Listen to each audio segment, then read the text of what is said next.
ദൈവനാമത്തിന് മഹത്വമുണ്ടാകട്ടെ. എല്ലാവർക്കും പുതുവത്സരത്തിൻ്റെ എല്ലാവിധമായ ആശംസകളും ദൈവനാമത്തിൽ നേരുന്നു, ആശംസിക്കുന്നു. ആവർത്തന പുസ്തകം 6-ാം അധ്യായം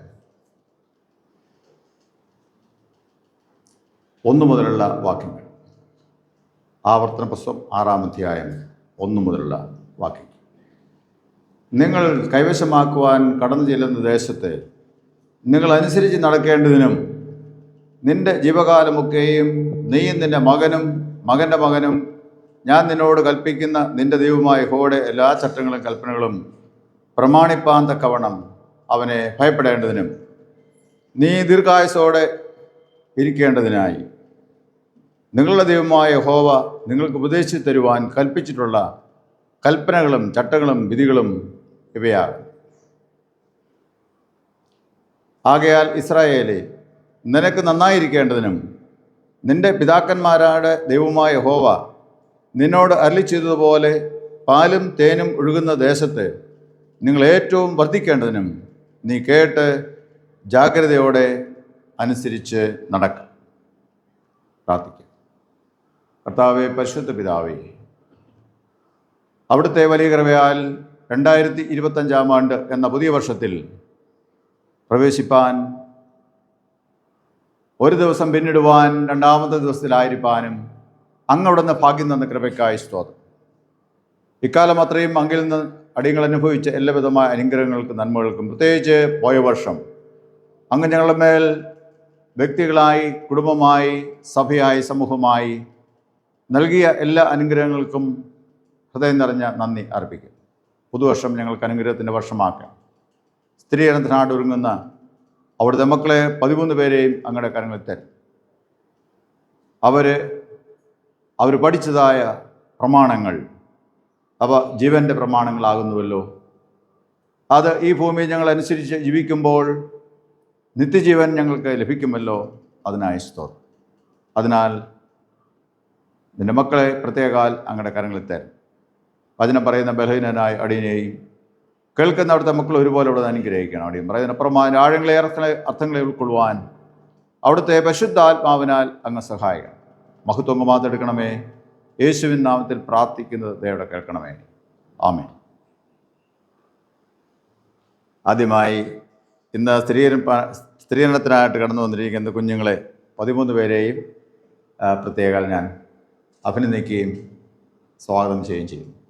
അവർ എല്ലാവരും ഏതാണ്ട് ഒരേ പ്രായത്തിലുള്ള ആൾക്കാരാണ്. എനിക്ക് തോന്നുന്നു 2 കുട്ടികൾ ഒഴികെ ബാക്കി എല്ലാവരും 14കാരാണ്.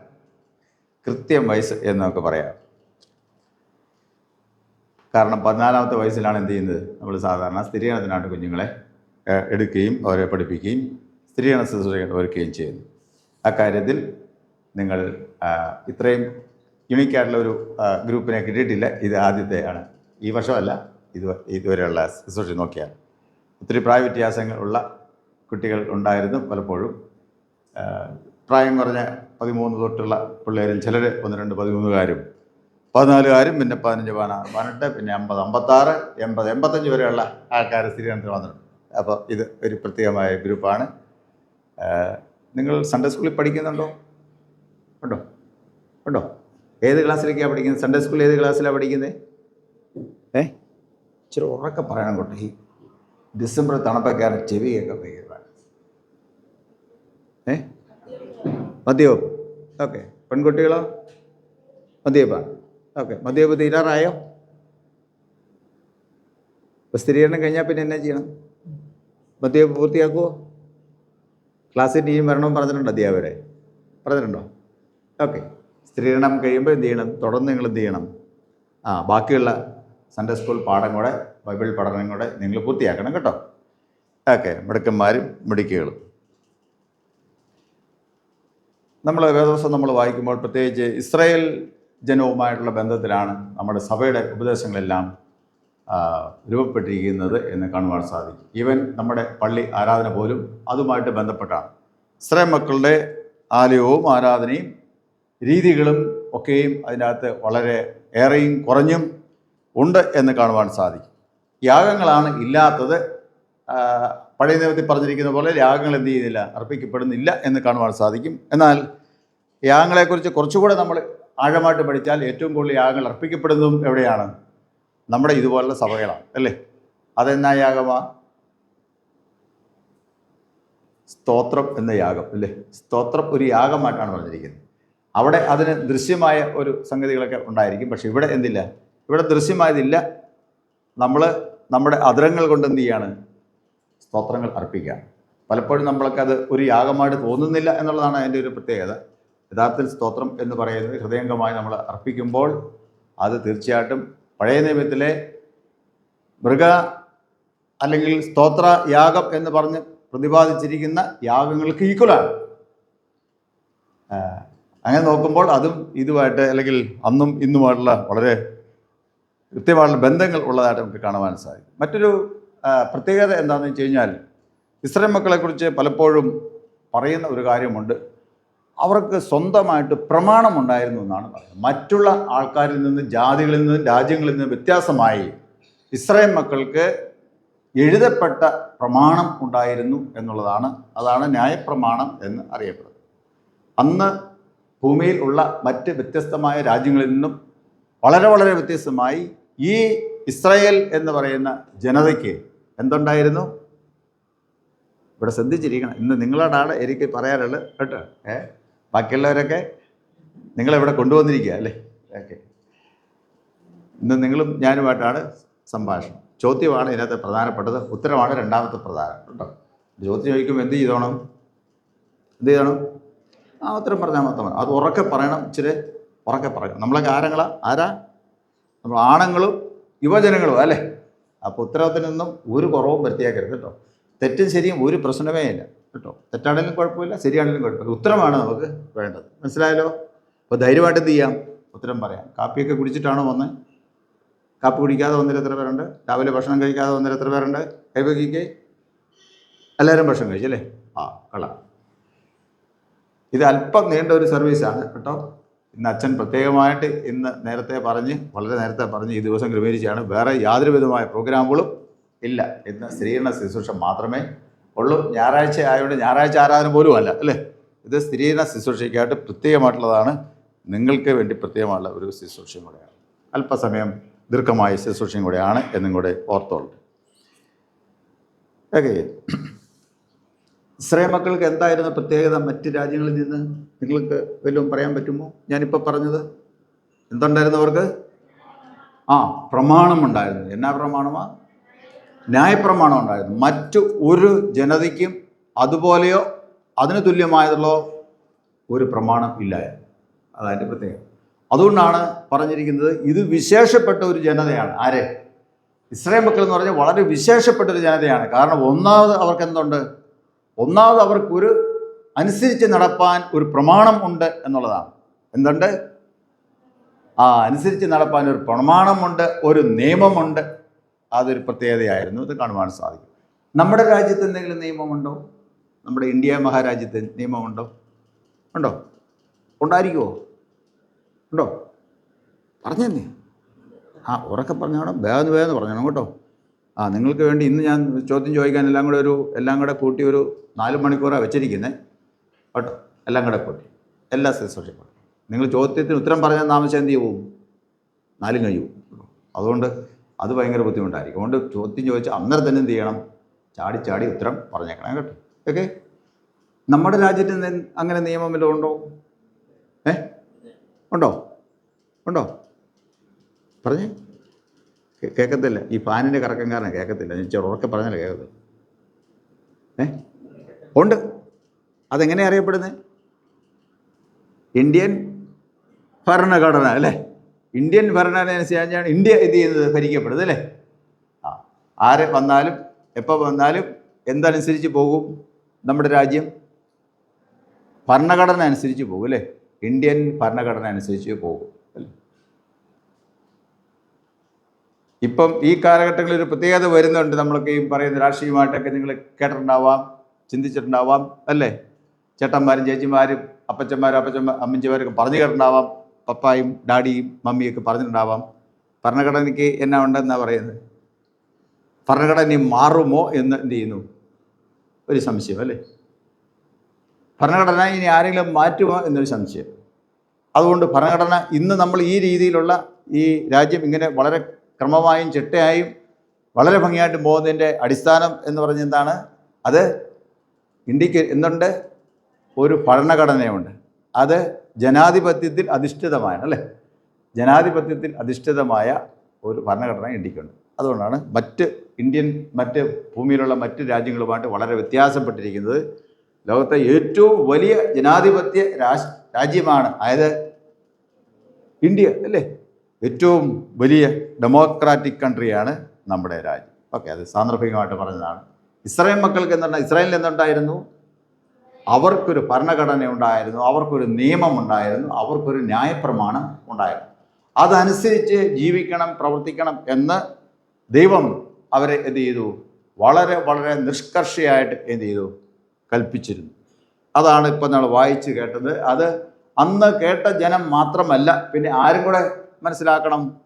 നീയും നിന്റെ മകനും അവൻ്റെ മകനും അങ്ങനെ തലമുറയായിട്ട് എന്ത് ചെയ്യണം? ഈ നിയമങ്ങളും ചട്ടങ്ങളും അനുസരിച്ച് ജീവിക്കണം എന്ന് പറഞ്ഞു.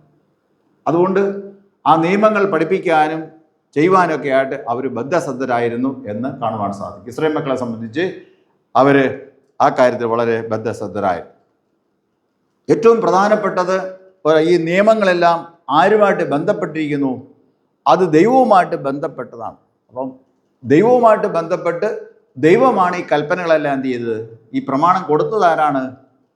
ദൈവമാണ് കൊടുത്തത്. അതാ അതിൻ്റെ മറ്റൊരു പ്രത്യേകത. അതുകൊണ്ട് ഇസ്രായേൽ മക്കളെ അവർ തന്നെയും മറ്റ് ജനങ്ങളും ജാതികളും പറയുന്നുണ്ട്, ഇതുപോലൊരു ജാതി ഉണ്ടോ വേറെ, അല്ലേ? കാരണം തീയിൽ നിന്ന് ഉത്തരമരുളുന്ന ഒരു ദൈവം. അതാണ് ആരുടെ ദൈവം? ഇസ്രായേലിൻ്റെ ദൈവം. ഇസ്രായേലിൻ്റെ ദൈവം തീയിൽ നിന്ന് ഉത്തരമരുളുന്ന ഒരു ദൈവമാണ്. അതുകൊണ്ട് ഇത്രയും വലിയൊരു ദൈവം അവരുടെ അറിവിൽ അന്നില്ല, അതിനു മുമ്പും ഇല്ല. അതുകൊണ്ട് അവർക്ക് വളരെ പ്രത്യേകതയുണ്ടായിരുന്നു ഈ ഒരു ജനതയ്ക്ക്. ഏത് ജനതയ്ക്ക്? ഇസ്രായേൽ ജനതയ്ക്ക്. തീയിൽ നിന്ന് ഉത്തരമരുളുന്ന ഒരു ദൈവത്തെ ആരാധിക്കുന്ന ഒരു കൂട്ടം ജനം, സ്വന്തമായിട്ട് ന്യായപ്രമാണം ഉള്ള ഒരു ജനം എന്നൊക്കെയുള്ള വളരെ വളരെ പ്രത്യേകത ആർക്കുണ്ടായിരുന്നു? ഇസ്രായേൽ മക്കൾക്കുണ്ടായ. മറ്റ് രാജ്യങ്ങളെ നമ്മൾ നോക്കുമ്പോൾ അവർക്ക് ഒരു ദൈവങ്ങളല്ല, അവർക്ക് പല ദൈവങ്ങൾ ഉണ്ടായിരുന്നു. ധാരാളം ദൈവങ്ങൾ ഉണ്ടായിരുന്നു. അവർ ആരാധിക്കാനായിട്ട് ധാരാളം ദൈവങ്ങളുണ്ടായിരുന്നു. അതിൽ നിന്ന് വ്യത്യസ്തമായാണ് ഈ ഇസ്രായേലിൻ്റെ ആരാധന എന്ന് പറയുന്നത്. ഇസ്രായേലിന് ഏത് ആരാധന, എങ്ങനെയുള്ള എത്ര ദൈവങ്ങളുണ്ടായിരുന്നു ഇസ്രായേൽ മക്കൾക്ക്? പെൺകുട്ടികൾ പറഞ്ഞേ, ഉറക്കെ പറയണേ. ഒരു ദൈവം, അല്ലേ? ഒരേ ഒരു ദൈവം, ഏകദൈവം. എന്നാ ദൈവം? ഏകദൈവം, അല്ലേ? യഹോവയാകുന്ന ദൈവം. അതുകൊണ്ട് കൽപ്പന കൊടുത്തപ്പോൾ എന്തു പറഞ്ഞു? കൽപ്പന എന്നാ പറഞ്ഞേക്കുന്നത്? പെൺകുട്ടികൾ പറഞ്ഞേ, കൽപ്പന എന്ത് പറഞ്ഞിരിക്കുന്നു? ഞാനല്ലാതെ അന്യദൈവങ്ങൾ നിനക്കുണ്ടാകരുത്. ചുറ്റുമുള്ള ആൾക്കാർക്ക് ധാരാളം ദൈവങ്ങളുണ്ട്. അതിൻ്റെ മധ്യേ നിങ്ങൾ ഒരേ ഒരു ജാതി ഏകദൈവ വിശ്വാസവുമായിട്ട് എന്ത് ചെയ്തു പോകുന്നു? നിങ്ങൾക്കൊറ്റ ദൈവമേ പാടുള്ളൂ. ചുറ്റുമുള്ള ഒരൊറ്റ ദൈവത്തെ നിങ്ങൾ എന്ത് ചെയ്യരുത്? ആരാധിക്കുക. അതിനെ നമസ്കരിക്കരുത്, അതിനെ കുമ്പിടരുത്, അതിൻ്റെ നാമം എടുക്കരുത്, അതിൻ്റെ രൂപമുണ്ടാക്കരുത്. എൻ്റെ എന്ന് പറഞ്ഞ് അവരുണ്ടാക്കുന്ന പോലെ രൂപങ്ങൾ ഭാവങ്ങൾ ഒന്നും ഉണ്ടാക്കരുത്. വിഗ്രഹം ഉണ്ടാക്കരുത്, അതിനെ നോക്കരുത്, നമസ്കരിക്കരുത്, ആരാധിക്കരുത്. ഞാനാണ് നിങ്ങളുടെ ദൈവം. ദൈവം ആരാകുന്നു? ഇപ്പം അച്ഛൻ പറഞ്ഞതാണ് ആരാധന തുടങ്ങിയപ്പോൾ. ദൈവം ആരാകുന്നു? ദൈവം ആത്മാവാകുന്നു, അല്ലേ? ആത്മാവാകുന്ന ദൈവത്തിന് ഈ ഭൂമിയിലെ രൂപസാദൃശ്യങ്ങൾ എന്ത് ചെയ്യരുത്? സാദൃശ്യങ്ങൾ ഉണ്ടാക്കരുത് എന്ന് പറഞ്ഞു. കൽപ്പനകളാണ്, പ്രമാണങ്ങളാണ്. അന്ന് വരെ അവരുടെ അബ്രാഹാമിനെ സംബന്ധിച്ച് അബ്രാഹാമിൻ്റെ ആദ്യകാലവും അതുപോലെ തന്നെ പൂർവ്വപിതാക്കന്മാരും അവരുടെ സ്വന്തക്കാരും ബന്ധുമിത്രാളൊക്കെ ആരാധിച്ചു വന്ന വിഗ്രഹങ്ങൾ, അവർക്ക് വിഗ്രഹങ്ങൾ ഉണ്ടാക്കുന്നതായിരുന്നു അവരുടെ തൊഴിൽ എന്ന് അതിനെക്കുറിച്ച് പറയുന്നുണ്ട്. വിഗ്രഹങ്ങൾ ഉണ്ടാക്കുക, വിൽക്കുക എന്നായിരുന്നു അവരുടെ തൊഴിൽ. അവരുടെ ഗ്രാമത്തിൽ അതായിരുന്നു അവരുടെ ബിസിനസ്. അതിൽ നിന്ന് അവരെ ദൈവം എന്ത് ചെയ്തു? അബ്രാഹാമിനെ പ്രത്യേകമായി മാറ്റി. അബ്രാഹാമിനെ വിളിച്ചു, അബ്രാഹാമേ ഞാൻ പറഞ്ഞ സ്ഥലത്തേക്ക് നീ പോകാൻ പറഞ്ഞില്ലേ? എങ്ങോട്ടാ പോകുന്നത് പറഞ്ഞില്ല. അബ്രാഹാം എന്ത് ചെയ്തു? അത് വിശ്വസിച്ച് ദൈവത്തിൻ്റെ പിന്നാലെ യാത്ര ചെയ്തു. ബഹുദൈവങ്ങളെ അബ്രാഹാം ഉപേക്ഷിച്ചു. ഈ യഹോവയായ ദൈവത്തെ മാത്രം ആരാധിച്ചു. അതുകൊണ്ട് ഇസ്രായേൽ മക്കൾക്ക്, അബ്രാഹാമിൻ്റെ സന്തതി പരമ്പരകളാകുന്ന ഇസ്രായേൽ മക്കൾക്ക് ദൈവം പറഞ്ഞു, ഞാനല്ലാതെ അന്യ ദൈവങ്ങൾ ഉണ്ടാകരുത് തുടങ്ങി അനേക കൽപ്പനകൾ കൊടുത്തു. അതെല്ലാം അവർ ജീവിതത്തിൽ പ്രമാണിക്കണം എന്ന് പറഞ്ഞു. അവരത് അവരുടെ വ്യക്തിപരമായ ജീവിതത്തിൽ മാത്രമല്ല, അവരുടെ മതപരമായ ജീവിതത്തിൽ, വിശ്വാസപരമായ ജീവിതത്തിലും രാഷ്ട്രീയ ജീവിതത്തിലും അത് പാലിക്കണം എന്ന് പറഞ്ഞു. അപ്പോൾ ഈ കൽപ്പനകൾ, ഇസ്രായേൽ മക്കൾക്ക് കൊടുത്ത കൽപ്പനകൾ ഏതെല്ലാം മേഖലയിൽ അത് വ്യാപിച്ചു കിടക്കുന്നു, അല്ലെങ്കിൽ ഏതെല്ലാം മേഖലയായിട്ട് ബന്ധപ്പെട്ടാണ് കിടക്കുന്നത്? ഒന്ന്, അവരുടെ വിശ്വാസവുമായിട്ട് ബന്ധപ്പെട്ട് കിടക്കുന്നു. എന്നതാ വിശ്വാസവുമായിട്ട് ബന്ധപ്പെട്ട് കിടക്കുന്നത്? എന്നത് പ്രമാണം അല്ലേ? അവരുടെ ന്യായപ്രമാണം എന്തുമായിട്ട് ബന്ധപ്പെട്ട് കിടക്കുന്നു? വിശ്വാസവുമായിട്ട് ബന്ധപ്പെട്ടിരിക്കുന്നു. അവരുടെ വിശ്വാസവുമായിട്ട് ബന്ധപ്പെട്ട് കിടക്കുന്നു. അത് ഏകദൈവ വിശ്വാസമാണ്, യഹോവയാ ദൈവത്തിലുള്ള വിശ്വാസമാണ്. യഹോവയുടെ ദൈവത്തിലുള്ള വിശ്വാസവുമായിട്ട് ബന്ധപ്പെട്ട് അവരുടെ പ്രമാണം കിടക്കുന്നു. രണ്ട്, അവരുടെ വ്യക്തി ജീവിതവുമായിട്ട് ബന്ധപ്പെട്ട് എന്ത് ചെയ്യുന്നു? അത് കിടക്കും. ആ കൽപ്പനകളൊക്കെ എന്ത് ചെയ്യണം? അവർ വ്യക്തികളായിട്ട് എന്ത് ചെയ്യും? അവർ പാലിക്കേണ്ടതായിട്ടുണ്ട്. കുടുംബമായിട്ട് എന്ത് ചെയ്യണം? അത് പാലിക്കണം. നീ പാലിക്കണം, നിന്റെ മക്കളും അവരുടെ മക്കളും അവരുടെ മക്കളും എന്ത് ചെയ്യണം? തലമുറയായിട്ട് എന്ത് ചെയ്യണം? അത് പാലിക്കണം. നിന്റെ വീട്ടിലുള്ള എല്ലാവരും എന്ത് ചെയ്യണം? ആ കൽപ്പനയ്ക്ക് വിധേയപ്പെട്ട് പോകാനേ പറ്റത്തുള്ളൂ. നിന്റെ വീട്ടിൽ ആരെങ്കിലും വേലക്കാരൻ നിർത്തിയിട്ടുണ്ടെങ്കിൽ അവരും എന്ത് ചെയ്യണം? അവരും ഈ കൽപ്പന പാലിപ്പാൻ ശ്രദ്ധയുള്ളവരായിരിക്കണം. അവരും ഈ പ്രമാണം തെറ്റിച്ചാൽ അന്നേരം തന്നെ ചെയ്യണം? ജനത്തിൻ്റെ നടുവിൽ നിന്നവരെ ഛേദിച്ചു കളയണം. ഛേദിച്ചു കളയുന്ന എന്താ? ജീവൻ എടുക്കുക എന്നാണ് അർത്ഥം. ദൈവത്തിൻ്റെ കൽപ്പനകൾ ലംഘിക്കുന്നവർ എന്ത് ചെയ്യുക? അവരെ അപ്പോൾ തന്നെ എന്ത് ചെയ്യണം? ജനത്തിൻ്റെ ഇടയിൽ നിന്ന് മാറ്റിക്കളയണം എന്ന് ഉറപ്പാണ്. വളരെ ശക്തമായ, വളരെ കർക്കശമായ കൽപ്പനകളായിരുന്നു അത്. മാത്രമല്ല, ഇവർ ഭരിക്കപ്പെടേണ്ടത്, ഈ ജനം ഒരു രാജ്യമായി ഭരിക്കപ്പെടേണ്ടത് ഏതിൻ്റെ അടിസ്ഥാനത്തിലാണ്? ഈ പ്രമാണത്തിൻ്റെ അടിസ്ഥാനത്തിലാണ്. മുമ്പേ പറഞ്ഞ, തിരിച്ചു പറഞ്ഞാൽ രാഷ്ട്രീയമായും സാമൂഹികമായും വിശ്വാസപരമായും വ്യക്തിജീവിതപരമായും അവർക്ക് ബാധകമായിരുന്നു ഏത്? ഈ ന്യായപ്രമാണം. അതുകൊണ്ട് അത് വളരെ വളരെ പ്രധാനപ്പെട്ടതായിരുന്നു. അതുകൊണ്ട് നമുക്കെന്നാ അവരത് ഇല്ലേ? നമുക്കെന്നാ അതുമായിട്ടുള്ള കണക്ഷൻ എന്താണ്? അച്ഛനും അതുപോലെ സൺഡേ സ്കൂൾ അധ്യാപകരും സ്ഥിരീകരണ അധ്യാപകരൊക്കെ നിങ്ങളെ എന്തിട്ടുണ്ട്? നന്നായിട്ട് പഠിപ്പിച്ചിട്ടുണ്ട്. അതുകൊണ്ട് അത് ചോദിച്ചാൽ നിങ്ങൾ എന്ത് ചെയ്യും? മണിമണിയായിട്ട് ഉത്തരം പറയുമെന്ന് എനിക്ക് വളരെ ഉറപ്പുമാണ്. നിങ്ങൾ പഠിച്ച അതിൽ നിന്ന് നിങ്ങൾ എന്ത് പഠിച്ചു എന്നാണ് എൻ്റെ ചോദ്യം. കേട്ടോ, ഓർത്തിരിക്കണം. ഞങ്ങൾ പഠിച്ചതൊന്നും തിരുമേനി ചോദിച്ചില്ലല്ലോ എന്ന് വിചാരിക്കരുത്. നിങ്ങൾ പഠിച്ചതിൽ നിന്ന്, നിങ്ങൾ കാണാപ്പാടവും അല്ലാതെയൊക്കെ പഠിച്ച് കേട്ട ഇത്രയും ദിവസങ്ങളായിട്ട് പഠിച്ച പാഠങ്ങളിൽ നിന്ന് നിങ്ങൾ എന്ത് പഠിച്ചു എന്നാണ് എനിക്കറിയേണ്ടത്. അതിനാണ് ചോദ്യം. അപ്പോൾ അത് പറയുന്ന അനുസരിച്ചാണ് എന്ത് ചെയ്യുന്നത്?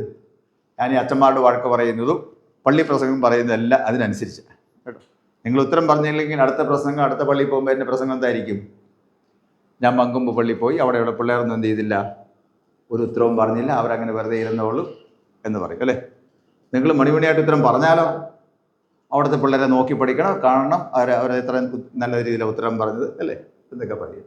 അപ്പോൾ നിങ്ങൾ പറയുന്നതനുസരിച്ചാണ് എന്ത് ചെയ്ത് എൻ്റെ അടുത്ത പ്രസംഗം പറയുന്നത്. അപ്പോൾ എൻ്റെ അടുത്ത പ്രസംഗം കേൾക്കാൻ എന്ത് ചെയ്യണം? നിങ്ങൾ വന്നേക്കണം. ഓക്കെ, ഞാൻ പറഞ്ഞത് അതുകൊണ്ട് നിങ്ങൾ പഠിച്ച കാര്യങ്ങൾ ഡയറക്റ്റ് ചോദ്യമല്ല, നിങ്ങൾ പഠിച്ചതിൽ നിന്ന് നിങ്ങൾ എന്ത് പഠിച്ചു എന്നാണ് അറിയേണ്ടത്.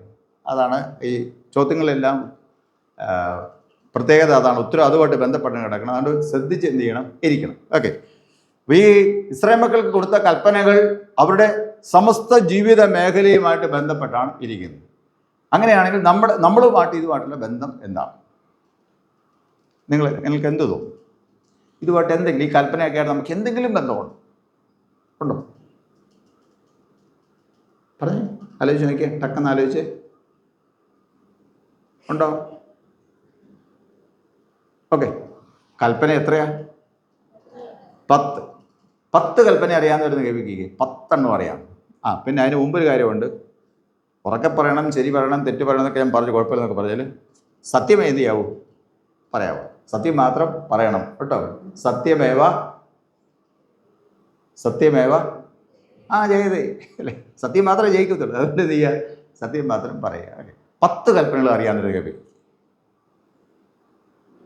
ഓക്കെ, ഇങ്ങനെ കൈവയ്ക്കുക എന്നാ അർത്ഥം?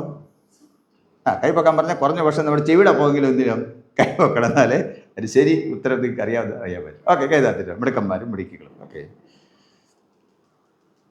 ഈ 10 കൽപ്പനയായിട്ട് നമ്മൾ എന്തെങ്കിലും ബന്ധമുണ്ടോ? നിങ്ങൾ പഠിച്ചു എന്നുള്ളത് ശരിയാണ് അല്ലേ? 10 കൽപ്പന നിങ്ങൾ പഠിച്ചു. നമ്മുടെ ആരാധനയായിട്ടോ നമ്മുടെ ജീവിതവുമായിട്ടോ ഇവിടുത്തെ ആരാധനാക്രമമായിട്ടോ എന്തെങ്കിലും ബന്ധം?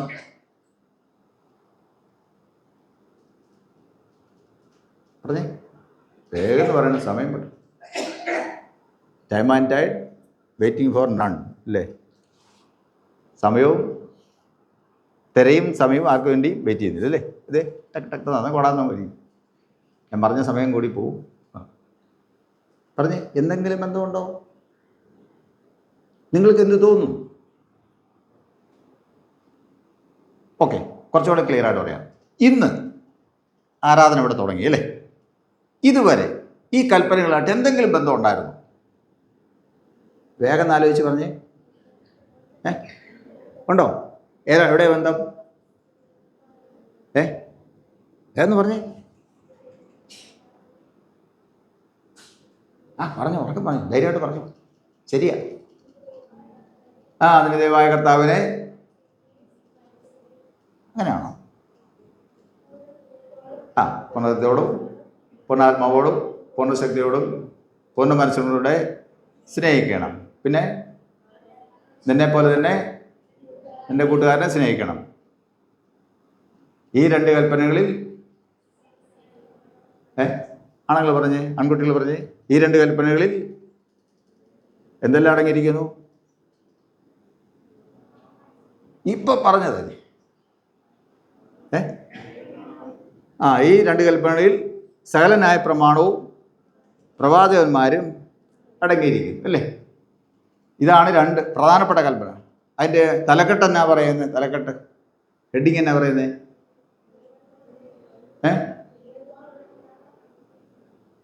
ഇപ്പൊ പറഞ്ഞതേ ആരാധന പുസ്തകം നോക്കിയൊരു കൈവയ്ക്കുക. ഇന്ന് ആരാധന പുസ്തകം കൊണ്ടുവന്നിട്ടുണ്ടോ? ആരാധന പുസ്തകം സ്വന്തമായിട്ടുള്ളവരും ഇന്ന് കൊണ്ടുവന്നുള്ളവരും കൈവയ്ക്കുക. ആരാധന പുസ്തകം നമ്മളൊക്കെ ലിറ്ററജിക്കാരെന്നാണ് അറിയപ്പെടുന്നത് അല്ലേ? ലിറ്ററജി എന്ന് പറഞ്ഞാൽ പുസ്തകം നോക്കി മറ്റുള്ള ആൾക്കാരാൽ പുസ്തകം നോക്കി പറയുന്നവരെന്നാണ് അതിൻ്റെ അർത്ഥം. പുസ്തകം നോക്കാൻ നമുക്ക് എന്തറിയത്തില്ല, നമുക്ക് ആരാധിക്കാനോ പ്രാർത്ഥിക്കാനോ ഒന്നും അറിയത്തില്ല. നമ്മളെപ്പോൾ പ്രാർത്ഥിച്ചാലും എന്ത് ചെയ്യും? അന്നേരം പുസ്തകം തുറന്ന് നോക്കും അല്ലേ? അതിനാണ് ലിറ്ററജി എന്ന് പറയുന്നത്. ലിറ്ററജി. അപ്പോൾ അത് നോക്കി അറിയാം അല്ലേ? അതിനകത്ത് എന്നാ പറഞ്ഞിരിക്കുന്നത്? തലക്കെട്ട് എന്നാ പറഞ്ഞിരിക്കുന്നത്? ഇപ്പം കുട്ടികൾ പറഞ്ഞതിൻ്റെ തലക്കെട്ട് വേറെ ആരെങ്കിലും പറഞ്ഞേ? ഇപ്പൊ പറഞ്ഞ ഭാഗം നിങ്ങളെന്ന് ഓർത്തേ. ആദ്യം അവിടെ നിന്ന് ഒരു പാട്ടൊക്കെ പാടി അല്ലേ? ഒരു പ്രാർത്ഥന കഴിഞ്ഞു, ഒരു പാട്ടൊക്കെ പാടി എന്ത് ചെയ്തു? ഇവിടെ വന്നു. ഇവിടെ വന്നു കഴിഞ്ഞാൽ അച്ഛനും സ്വാഗതമൊക്കെ പറഞ്ഞു കഴിഞ്ഞു. അത് കഴിഞ്ഞ് എന്ത് ചെയ്തു? അത് കഴിഞ്ഞ് ഏതച്ഛനാ ഇന്ന് ആദ്യത്തെ ആരാധന തുടങ്ങിയത്? ഇവിടെ പുസ്തകം തോർത്ത് ആരാധന തുടങ്ങിയത് ഏതച്ഛനാ? ലാവ്സൺ ജോർജ്. ലാവ്സൺ ജോർജ് അച്ഛൻ്റെ സ്വതസിദ്ധമായ വളരെ വളരെ നല്ലൊരു ഈണത്തിൽ അല്ലേ, നല്ല ഒന്നാം നല്ല ചാൻഡ് അങ്ങ് പാടി തുടങ്ങി അല്ലേ? തുടങ്ങി ആദ്യത്തെ ഭാഗങ്ങളെ പറഞ്ഞു കഴിഞ്ഞാൽ നമുക്ക് പ്രാർത്ഥിക്കാമെന്ന് പറഞ്ഞല്ലേ? ആദ്യത്തെ പ്രാർത്ഥന കഴിഞ്ഞ് നമ്മളെല്ലാം കൂടെ എന്ത് ചെയ്തു? അത്യുന്നതങ്ങൾ ദൈവത്തിന് മഹത്വം പറഞ്ഞല്ലേ? അത് കഴിഞ്ഞ് നമ്മുടെ കർത്താവായ യേശു മിശിഹാ അരുളി ചെയ്ത പ്രകാരം എന്തിൻ്റെ ചുരുക്കം?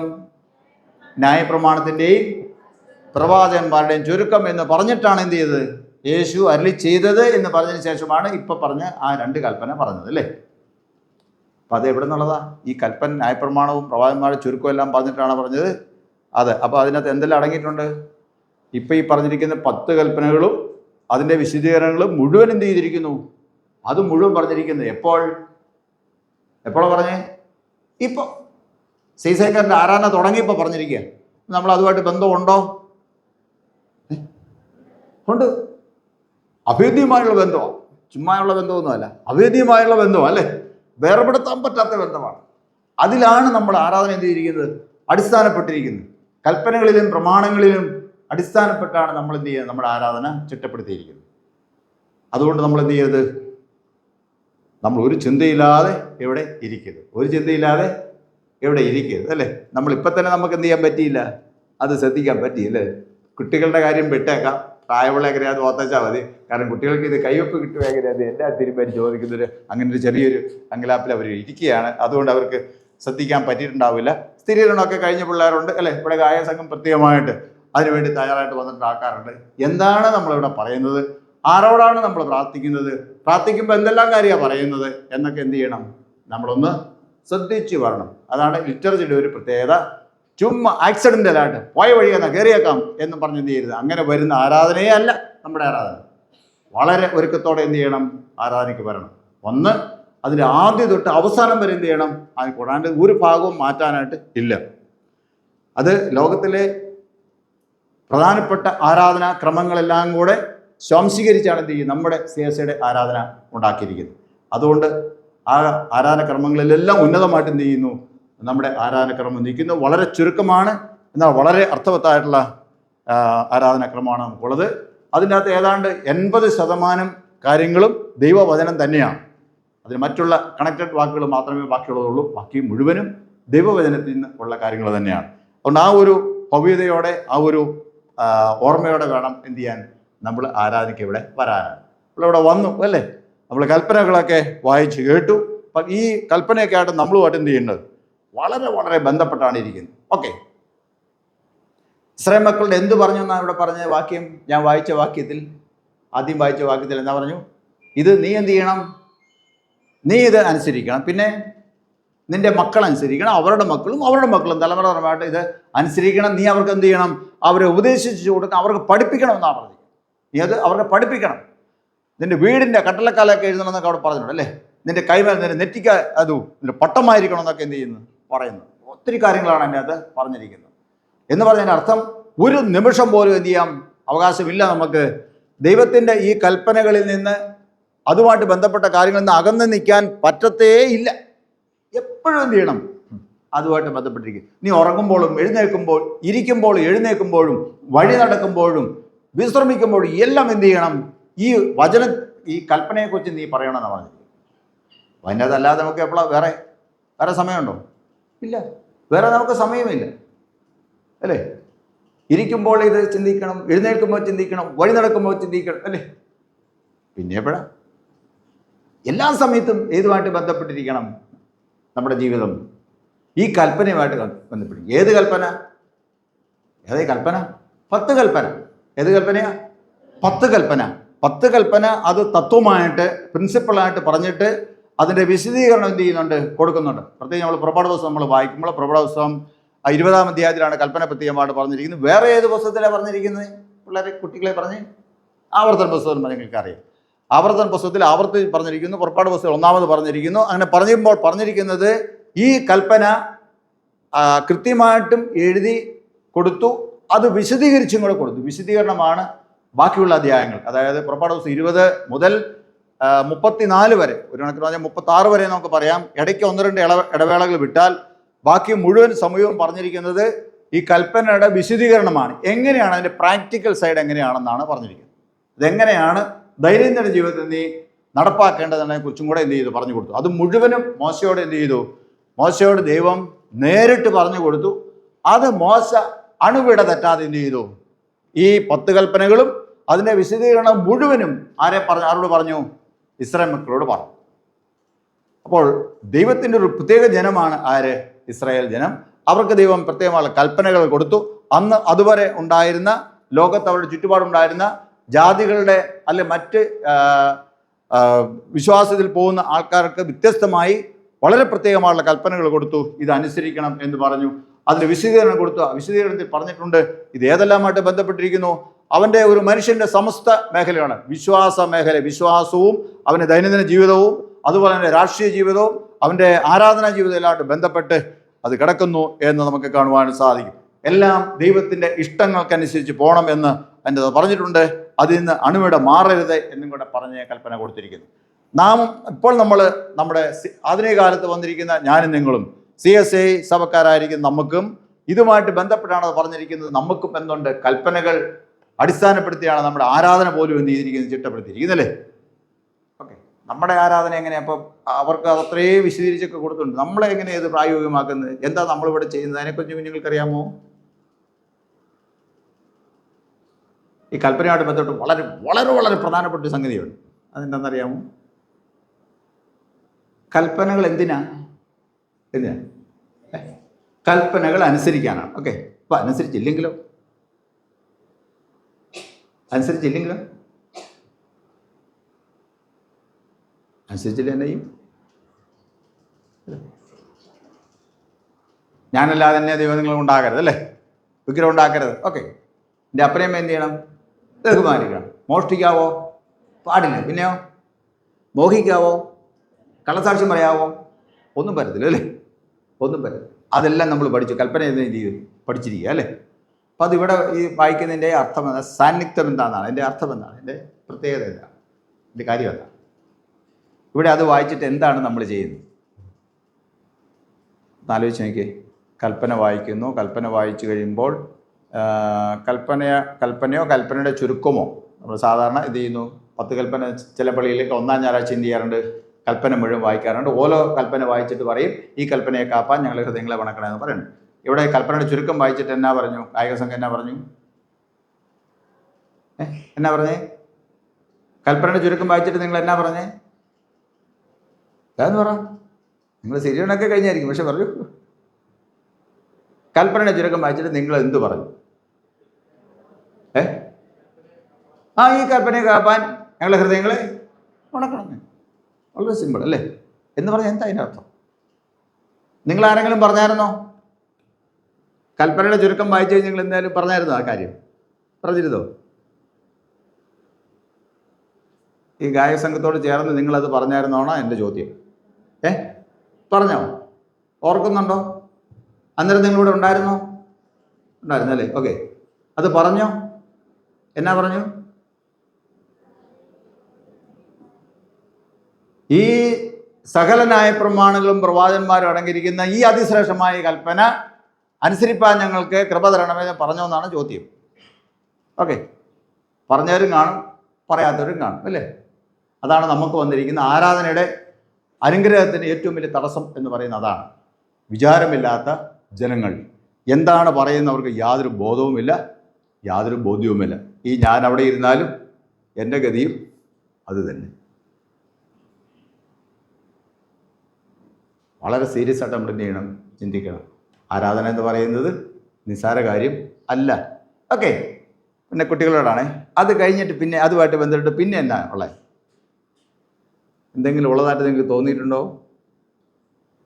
ഇത് അനുസരിക്കാനുള്ള കൃപ തരണം എന്നൊക്കെ പറഞ്ഞ് പ്രാർത്ഥിച്ചു. ഓക്കെ, നിങ്ങൾ അങ്ങനെ പ്രതിവാക്യം പറഞ്ഞായിരുന്നോ? പറഞ്ഞായിരുന്നല്ലേ? ഓക്കെ, പറയുമ്പോൾ ശ്രദ്ധിച്ചോളൂ. എവിടെയാണ് നമ്മൾ പറയുന്നത്? ദൈവസന്നിധിയിലാണ് പറയുന്നത്, ഓർത്തോളൂ. ഓക്കെ, പിന്നെ തുടർന്ന് അതിനുമായിട്ട് എന്തെങ്കിലും ബന്ധമുള്ള കാര്യങ്ങൾ പറഞ്ഞതായിട്ട് നിങ്ങൾക്ക് ഓർക്കുന്നുണ്ടോ?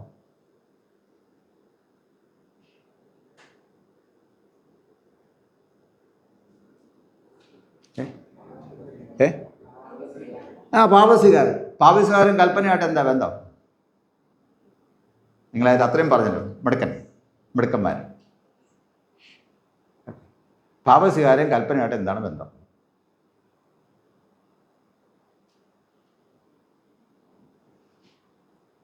പറയിരിക്കുന്ന ചേട്ടന്മാരും ചേച്ചിമാരും അപ്പച്ചവരും അമ്മച്ചവരും എല്ലാവരും ഈ കൽപ്പനയൊക്കെ പഠിച്ചതാണ്. എല്ലാവരും പഠിച്ചിട്ട് പോയേക്കുന്ന ആൾക്കാരാണ്. ഓക്കെ, നിങ്ങളടുത്ത് ആ ബാച്ചിലേക്ക് പോകാൻ പോകണം അല്ലേ. അപ്പോൾ ഇത് എന്താണെന്ന് മനസ്സിലാക്കി പോവുകയാണെങ്കിൽ കുറേക്കൂടെ അർത്ഥവത്തായിട്ട് എന്ത് ചെയ്യാം? നമുക്ക് ദൈവത്തെ ആരാധിക്കാൻ സാധിക്കും. ഓക്കെ, പാപസ്വീകാര്യം കൽപ്പനയായിട്ട് എന്താണ് ബന്ധം?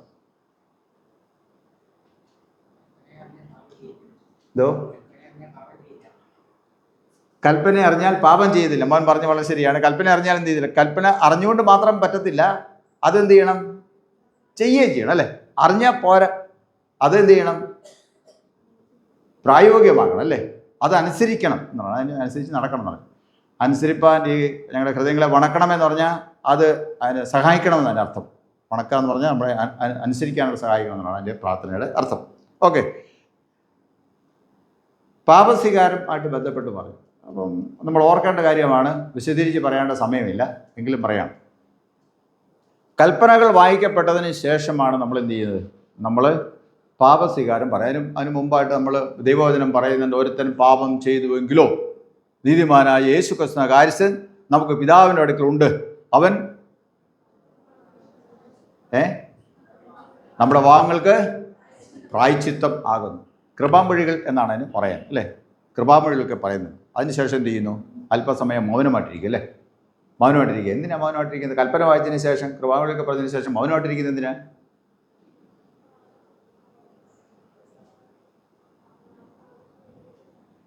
അച്ഛൻ പറയുന്നത് നമുക്ക് നമ്മുടെ വന്നുപോയ കുറവുകളെല്ലാം നമുക്ക് ഏറ്റു പറഞ്ഞ് നമുക്ക് പ്രാർത്ഥിക്കാമെന്ന് പറയല്ലേ. എന്നിട്ടാണ് ചെറിയൊരു മൗനം കൊടുക്കുന്നത്. അപ്പോൾ മൗനം കൊടുത്തിട്ട് എന്ത് ചെയ്യുന്നു? മൗനം കൊടുക്കുമ്പോൾ എന്നാ അർത്ഥം? നമ്മൾ ആ കുരുത്തക്കേടെല്ലാം എന്ത് ചെയ്യണം? ഓർക്കണം. ആ ആഴ്ചയിലോ ആ മാസത്തിലോ ചെയ്ത വന്നുപോയ കുറവുകളെല്ലാം എന്ത് ചെയ്യണം? ഓർക്കാൻ വേണ്ടിയാണ്. ആരെങ്കിലും അങ്ങനെ ഓർക്കാറുണ്ടോ?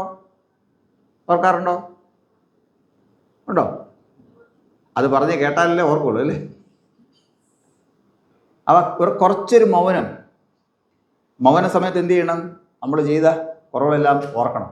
അതിനുശേഷമാണ് ആ പ്രാർത്ഥന പൊതുവായിട്ടുള്ളൊരു പാപം ഏറ്റുപറച്ചിൽ പ്രാർത്ഥനയാണ് അല്ലേ. പാപം ഏറ്റുപറച്ചിൽ പ്രാർത്ഥന കഴിഞ്ഞാൽ പിന്നെ എന്താണ്? ഒരാൾ പാപം ഏറ്റു പറഞ്ഞാൽ പിന്നെ എന്നായി? പിന്നെ അദ്ദേഹത്തിൽ പാപമുണ്ടോ? മക്കളെ നിങ്ങൾ പറഞ്ഞേ, ഒരാൾ പാപമെല്ലാം ഏറ്റു പറഞ്ഞു അല്ലേ, പിന്നെ പാപമുണ്ടോ? പുറത്തേക്ക് പോലും ഇറങ്ങില്ല, അവിടെ ഇരിക്കുന്ന എഴുന്നേറ്റ് പോലും, പിന്നെ ഇങ്ങനെ പാപം ചെയ്യാൻ സമയമില്ല അല്ലേ. ഓക്കെ, അപ്പോൾ പാപമില്ല. പാപം ഏറ്റു പറഞ്ഞ ഉടനെ നമ്മൾ ആരായി തീർന്നു? നമ്മൾ പാപമില്ലാത്ത ആൾക്കാരായി തീർന്നു അല്ലേ. നിങ്ങൾ പാപം ഏറ്റു പറഞ്ഞായിരുന്നോ? ആ പ്രാർത്ഥന പ്രാർത്ഥിച്ചോ? ആൺകുട്ടികളെ നിങ്ങൾ പ്രാർത്ഥിച്ചായിരുന്നോ? പാപം ഏറ്റു പറഞ്ഞാൽ ഇപ്പോൾ പ്രാർത്ഥന പ്രാർത്ഥിച്ചോ? കർത്താവേ ഞങ്ങളോട് കരുണയുണ്ടാവണമെന്നൊക്കെ പറഞ്ഞ് പ്രാർത്ഥന അല്ലേ, പ്രാർത്ഥിച്ചായിരുന്നോ? ഒന്നുകൂടെ ആലോചിച്ച്, പ്രാർത്ഥിച്ചായിരുന്നോ? വലിയ അക്ഷരത്തിൽ എഴുതിയിരിക്കുന്നതാണ് ജനങ്ങൾക്ക് പറയാനുള്ളത്. പ്രാർത്ഥിച്ചായിരുന്നോ? പുറത്തെ നിങ്ങൾ പുസ്തകം ഇല്ലാഞ്ഞാണ് നിങ്ങൾ കണ്ടില്ല അല്ലേ. പുസ്തകം കൊണ്ടുവരണം. അതായത് നമ്മൾ പ്രധാനപ്പെട്ട ഒരു സംഗതിയാണ്. ആരാധന പുസ്തകം എന്ത് ചെയ്യണം? നമ്മൾ കൊണ്ടുവരണം. എന്നാലേ നമുക്ക് അതിൻ്റെ ക്രമം നമുക്കറിയാനായിട്ട് പറ്റത്തുള്ളൂ, എന്താണ് പറയുന്നത് നമുക്കറിയാൻ പറ്റത്തുള്ളൂ. ആരാധനയെ സജീവമാക്കണമെങ്കിൽ എന്ത് ചെയ്യണം? ഈ പുസ്തകം നമ്മൾ കൊണ്ടുവരണം. ഒരുപക്ഷെ പ്രായമുള്ളവർക്കൊക്കെ അത് കാണാതെ അറിയാമായിരിക്കും. എങ്കിലും എന്ത് ചെയ്യണം? അത് കുട്ടികൾ ആരാധന പുസ്തകം കൊണ്ടുവരികയും അത് നോക്കി ദൈവാരാധന പങ്കെടുക്കുകയും ചെയ്യണം. കുറേ നാൾ കഴിയുമ്പോൾ നിങ്ങൾക്ക് അത് എന്തായി തീരും? അത് നിങ്ങൾക്ക് പരിചയമായി തീരും. പ്രത്യേകിച്ച് പുസ്തകം ഇല്ലാതെ തന്നെ നമുക്ക് എന്ത് ചെയ്യാം? അത് നിങ്ങൾക്ക് പറയാനും സാധിക്കും തീർച്ചയായും. എങ്കിലും പുസ്തകം നമ്മൾ ഉപയോഗിക്കണം. ഓക്കെ, നിങ്ങൾ പറഞ്ഞായിരുന്നോ? ഓക്കെ, സ്ത്രീയുടെ കുട്ടികളെല്ലാവരും 13 പേരും എന്ത് ചെയ്തു? അവർ ആ പ്രാർത്ഥന പ്രാർത്ഥിച്ചു. അവരിപ്പോൾ ആരായി തീർന്നിരിക്കുക? പാപമില്ലാത്തവരാണ് തീർന്നിരിക്കുക അല്ലേ. വിശ്വസിക്കാൻ പറ്റുമോ? അതാണ് ശരി. ദൈവസേന നമ്മൾ പാപം ഏറ്റു പറഞ്ഞാൽ എന്ത് ചെയ്യും? ദൈവം പാപം ക്ഷമിക്കും എന്ന് ഇരിക്കുന്നു. അതിൻ്റെ അത് കൃപാമൊഴിയിൽക്കകത്ത് പറഞ്ഞിട്ടുണ്ട് അല്ലേ. അപ്പോൾ നമുക്ക് ദൈവത്തിൽ വിശ്വസിക്കും. നമുക്ക് ദൈവത്തിൻ്റെ വചനത്തിൽ വിശ്വസിക്കാതിരിക്കേണ്ട തരമില്ല അല്ലേ. വിശ്വസിക്കണം. അതിൻ്റെ പറഞ്ഞിരിക്കുന്നത് എന്ത് ചെയ്യും? ഒരുത്തൻ ആത്മാർത്ഥമായിട്ട് ദൈവസേനയിൽ പാപം ഏറ്റു പറഞ്ഞാൽ എന്ത് ചെയ്യും? പാപങ്ങളെല്ലാം എന്ത് ചെയ്യും? ക്ഷമിക്കും അല്ലേ. ഓക്കെ, 13 പിള്ളേരും പാപമല്ല ഏറ്റു പറഞ്ഞു. ഒരു പാപമില്ലാത്ത ആൾക്കാരായിട്ട് ഇരിക്കുകയാണ് അല്ലേ. ആരായിരിക്കും? പാപം നമ്മളെ അശുദ്ധരാകും അല്ലേ. അപ്പം പാപം ഏറ്റു പറഞ്ഞാൽ പിന്നെ ആരായി? അവർ വിശുദ്ധരായി. ഈ കുട്ടികളെ 13 പേര് ആരായി തീർന്നിരിക്കുന്നു? വിശുദ്ധരായി തീർന്നിരിക്കുന്നു അല്ലേ. ഇന്ന് ആ പ്രാർത്ഥന പ്രാർത്ഥിച്ച് പാപം ഏറ്റു പറഞ്ഞവരെല്ലാം ആരായി തീർന്നു? വിശുദ്ധരായി തീരുന്നു. ഓർക്കണം, എല്ലാവരും പുറത്തോണം. ഇന്ന് നമ്മൾ ആരാധനയിൽ ആ പാപം ഏറ്റു പറഞ്ഞ് പ്രാർത്ഥന കഴിഞ്ഞപ്പോൾ പാപം ഏറ്റു പറഞ്ഞവരെല്ലാം ആരായി തീർന്നു? വിശ്വസ്തരായി തീർന്നു. പാപം ഏറ്റു പറഞ്ഞതിനെ കുറിച്ച് പറയാം. 10 കൽപ്പനകളാണ് പറഞ്ഞിരിക്കുന്നത് അല്ലേ. അതിനകത്ത് ചുരുക്കമായിട്ട് 2 പറഞ്ഞിട്ടുണ്ട്. അപ്പോൾ അത് മനസ്സിലാക്കാൻ എളുപ്പത്തിൽ ഞാൻ കുട്ടികൾക്ക് വേണ്ടി പറയാം. മോഷ്ടിക്കരുത് കൽപ്പന വായിച്ചു. മോഷ്ടിക്കരുത് കൽപ്പന വായിച്ചു. അപ്പോഴാണ് ഓർക്കുന്നത്, കഴിഞ്ഞ ആഴ്ച നമ്മൾ എന്ത് ചെയ്തു? പപ്പായുടെ പോക്കറ്റിൽ നിന്ന് പൈസ അടിച്ചു മാറ്റിയത് ഓർത്തല്ലേ. അന്നേരം എന്നാ പറയണം? അത് കേൾക്കുമ്പോൾ എന്നാ പറയണം? അതാ മോഷ്ടിക്കരുത് കേട്ടു, അത് നമ്മൾ പാപമായിട്ട് പറയാം. എന്നാ പറയണം? കൽപ്പന വായിച്ചു, മോഷ്ടിക്കരുത്. കൽപ്പന കേൾക്കുമ്പോൾ എന്ത് ചെയ്യണം? മോഷണമെല്ലാം ചെയ്തിട്ടുണ്ടെങ്കിൽ എന്ത് ചെയ്യണം? അന്നേരം തന്നെ അത് ഏറ്റു പറയണം. ഓർത്തല്ലോ. മോഷ്ടിക്കരുത് കൽപ്പന വായിച്ചാൽ അന്നേരം തന്നെ എന്ത് ചെയ്യണം? ദൈവമേ മോഷ്ടിച്ചു, ക്ഷമിക്കണം, മേലാൽ എന്ത് ചെയ്യത്തില്ല, അത് ചെയ്തില്ല ദൈവമേ എന്ന് പറഞ്ഞ് ഏറ്റു പറയണം അല്ലേ. ഓക്കെ, ഞാനല്ലാതെ അന്യദൈവം നിങ്ങൾക്ക് ഉണ്ടാകരുത്, ഒന്നാമത്തെ കൽപ്പനയല്ലേ. അത് വായിക്കുമ്പം നമ്മൾ പോയ വഴിക്ക് എവിടെയെങ്കിലും മുട്ടുകുത്തുവോ പ്രാർത്ഥിക്കുവോ നേർച്ച കൊടുത്തു വിടുവോ നമസ്കരിക്കുകയോ എന്തൊക്കെ ചെയ്തിട്ടുണ്ടെങ്കിൽ വല്ല തേങ്ങ കൊടുത്തു വിടുവോ പൊതുകെട്ടി എന്തെങ്കിലും കൊടുത്തു വിടുവോ രൂപമോ ഭാവമോ എന്തെങ്കിലും കൊടുത്തു വിടുവോ ഒക്കെ ചെയ്തെങ്കിൽ ഓർത്തോണം, അതൊക്കെ വേറെ ആരാധനയാണ് അല്ലേ, നമ്മുടെ സത്യദൈവ ആരാധനയല്ല. അങ്ങനെ എന്തെങ്കിലും നമ്മൾ അബദ്ധവശാൽ കൂട്ടുകാരുടെ പ്രേരണയാലോ നമ്മൾ തന്നെ സ്വന്തം ഇച്ഛയാളാൽ അങ്ങനെയൊക്കെ ചെയ്തിട്ടുണ്ടെങ്കിൽ കൽപ്പന വായിച്ചു. എന്താ കൽപ്പന? ഞാനല്ലാതെ അന്യദൈവങ്ങൾ ഉണ്ടാകരുത്. അത് കേട്ടപ്പോഴാണ് നമ്മൾ അയ്യോ ദൈവമേ പറ്റിപ്പോയല്ലോ, അതെന്താ പറയണം, അന്നേരം തന്നെ പറഞ്ഞു ദൈവം ക്ഷമിക്കണം കർത്താവേ, അങ്ങനെ ഒരു തെറ്റ് തന്നെ വന്നുപോയി. കൽപ്പന കേൾക്കുമ്പോൾ അന്നേരം തന്നെ എന്ത് ചെയ്യണം? ഈ പാപത്തെക്കുറിച്ച് ഓർമ്മപ്പെടുത്താനാണ് എന്ത് ചെയ്യുന്നത്? കൽപ്പനകൾ വായിക്കുന്നത്. കൽപ്പനകൾ വായിക്കുമ്പോൾ അത് ലംഘിച്ചിട്ടുണ്ടോ എന്നാണ് നമ്മൾ നോക്കേണ്ടത്. ശ്രദ്ധിക്കണം, കൽപ്പന വായിക്കുമ്പോൾ അതിലേതെങ്കിലും ലംഘിക്കപ്പെട്ടിട്ടുണ്ടോ എന്നാണ് വിശ്വാസ സമൂഹം ശ്രദ്ധിക്കേണ്ടത്. അതിലേതെങ്കിലും വീഴ്ച വന്നു പോയിട്ടുണ്ടെങ്കിൽ അപ്പോൾ തന്നെ എന്ത് ചെയ്യണം? അവിടെ നമ്മൾ അതോർത്ത് ഏറ്റുപറഞ്ഞ് പ്രാർത്ഥിക്കേണ്ടതാണ്. മനസ്സിലായല്ലോ? പാപം കൽപ്പന നമ്മുടെ ആരാധനയുമായിട്ട് എപ്രകാരം ബന്ധപ്പെട്ടിരിക്കുന്നുവെന്ന്. ഓക്കെ, ഇത് ഏത് ഞായറാഴ്ച നമ്മൾ വായിക്കുന്നത്? സാധാരണ ഏത് ആരാധനയാണ് വായിക്കുന്നത്? അതുകൊണ്ടൊരു പ്രത്യേകതയാണ്. ഏത് ആരാധന വായിക്കുന്നത്? എത്ര തരം ആരാധന ഉണ്ട് നമ്മൾ സാധാരണ? പൊതു ആരാധന ഏതെല്ലാം രീതിയിലാണ് ഉള്ളത്? ഏതെല്ലാം പറഞ്ഞു? അയ്യോ, നിങ്ങൾക്ക് അറിയാമെന്ന് പറഞ്ഞാൽ മതി. ഇവിടെ എല്ലാ ഞായറാഴ്ചയും വിശുദ്ധ സംസർഗ ശുശ്രൂഷ ഉണ്ടോ? ഏതെല്ലാം ഞായറാഴ്ച ഇല്ലാത്ത? രണ്ടാം ഞായറാഴ്ച. അതിന് എന്നാ ആരാധന എന്നാ പറയുന്നത്? വിശുദ്ധ സംസർഗമുള്ള ഞായറാഴ്ച വിശുദ്ധ സംസർഗ ആരാധന, കർത്താവിൻ്റെ അത്താഴം എന്ന് പറയും, അല്ലെങ്കിൽ കമ്മ്യൂണിയൻ സർവീസ് എന്ന് പറയും, ഹോളി കമ്മ്യൂണിയൻ സർവീസ് എന്ന് പറയും. അല്ലാത്ത ആരാധന എങ്ങനെയാണെന്ന് പറയും? മാറ്റൻ സർവീസ് എന്ന് പറയും, അല്ലേ? കമ്മ്യൂണിയൻ ഇല്ലാത്ത സർവീസ്, സാധാരണ ആരാധന. നിങ്ങൾ അറിയാൻ വേണ്ടി പറഞ്ഞത് സാധാരണ ആരാധന എന്ന് പറയും. ഓക്കെ, കമ്മ്യൂണിയൻ സർവീസിൽ ആണ് ഈ പറയുന്ന കൽപ്പനകളും കാര്യങ്ങളെല്ലാം വരുന്നത്. ഓക്കെ, പാപമെല്ലാം ഏറ്റു പറഞ്ഞതിന് ശേഷം നിങ്ങൾ പിന്നെ എങ്ങോട്ട് വരികയാണ്? പ്രസംഗമെല്ലാം കഴിഞ്ഞ് നിങ്ങൾ എങ്ങോട്ടാണ് വരുന്നത്? ഇവിടെ മുട്ടുകുത്താനായിട്ട് വരുന്നത്, അല്ലേ? എന്തിനു വേണ്ടി വരുന്നത്? ഇന്ന് നിങ്ങൾ ആദ്യമായിട്ട് എന്ത് ചെയ്യും? ഇവിടെ മുട്ടുകുത്താനായിട്ട് വരുന്നത്, അല്ലേ? വിശുദ്ധ സംസർഗം കൈക്കൊള്ളാനായിട്ട് നിങ്ങൾ വരികയാണ്, അല്ലേ? കർത്താവിൻ്റെ ശരീരവും രക്തവും, അല്ലേ? കർത്താവിൻ്റെ ശരീരവും രക്തവും. അതെന്താന്ന് പറഞ്ഞ്? ആ ശുശ്രൂഷയ്ക്ക് എന്താ പറഞ്ഞ്? വിശുദ്ധ സംസർഗ ശുശ്രൂഷ, വിശുദ്ധ യൂക്കറിസ്റ്റ്, ഹോളി കമ്മ്യൂണിയൻ സർവീസ്, കർത്താവിൻ്റെ അത്താഴം, അങ്ങനെയൊക്കെ നമ്മൾ പറയുന്നത്, അല്ലേ? അതവിടെ വരികയാണ്. ഏതിനു ശേഷമാ? ഏതെല്ലാം കഴിഞ്ഞിട്ടാണ് വരുന്നത്? ആരാധനയിൽ ഇവിടെ വന്ന് കൽപ്പനകളെല്ലാം വായിക്കപ്പെട്ടതിന് ശേഷം, പാപമെല്ലാം ഏറ്റുപറഞ്ഞതിന് ശേഷം നമ്മൾ ആരായിത്തീർന്നു? വിശുദ്ധരായി തീർന്നതിന് ശേഷം എങ്ങോട്ട് വരികയാണ്? വിശുദ്ധ സംസർഗം കൈക്കൊള്ളാൻ വരികയാണ്. വിശുദ്ധ വസ്തുക്കൾ ആർക്ക്? വിശുദ്ധന്മാർക്ക്. അത് ആരാധന പുസ്തകത്തിൽ പറഞ്ഞിട്ടുണ്ട്. അവിടെ ആരാധന അത് സെലിബ്രേറ്റ് ചെയ്യുന്ന സമയത്തുണ്ട്. ഇവിടെ നമ്മൾ പറയുന്നത് അത് അപ്പവും മീഞ്ഞു ഉയർത്തിപ്പിടിച്ചുകൊണ്ട് കർത്താവിൻ്റെ ശരീരം രക്തം എന്ന് പറയുന്നുണ്ട്.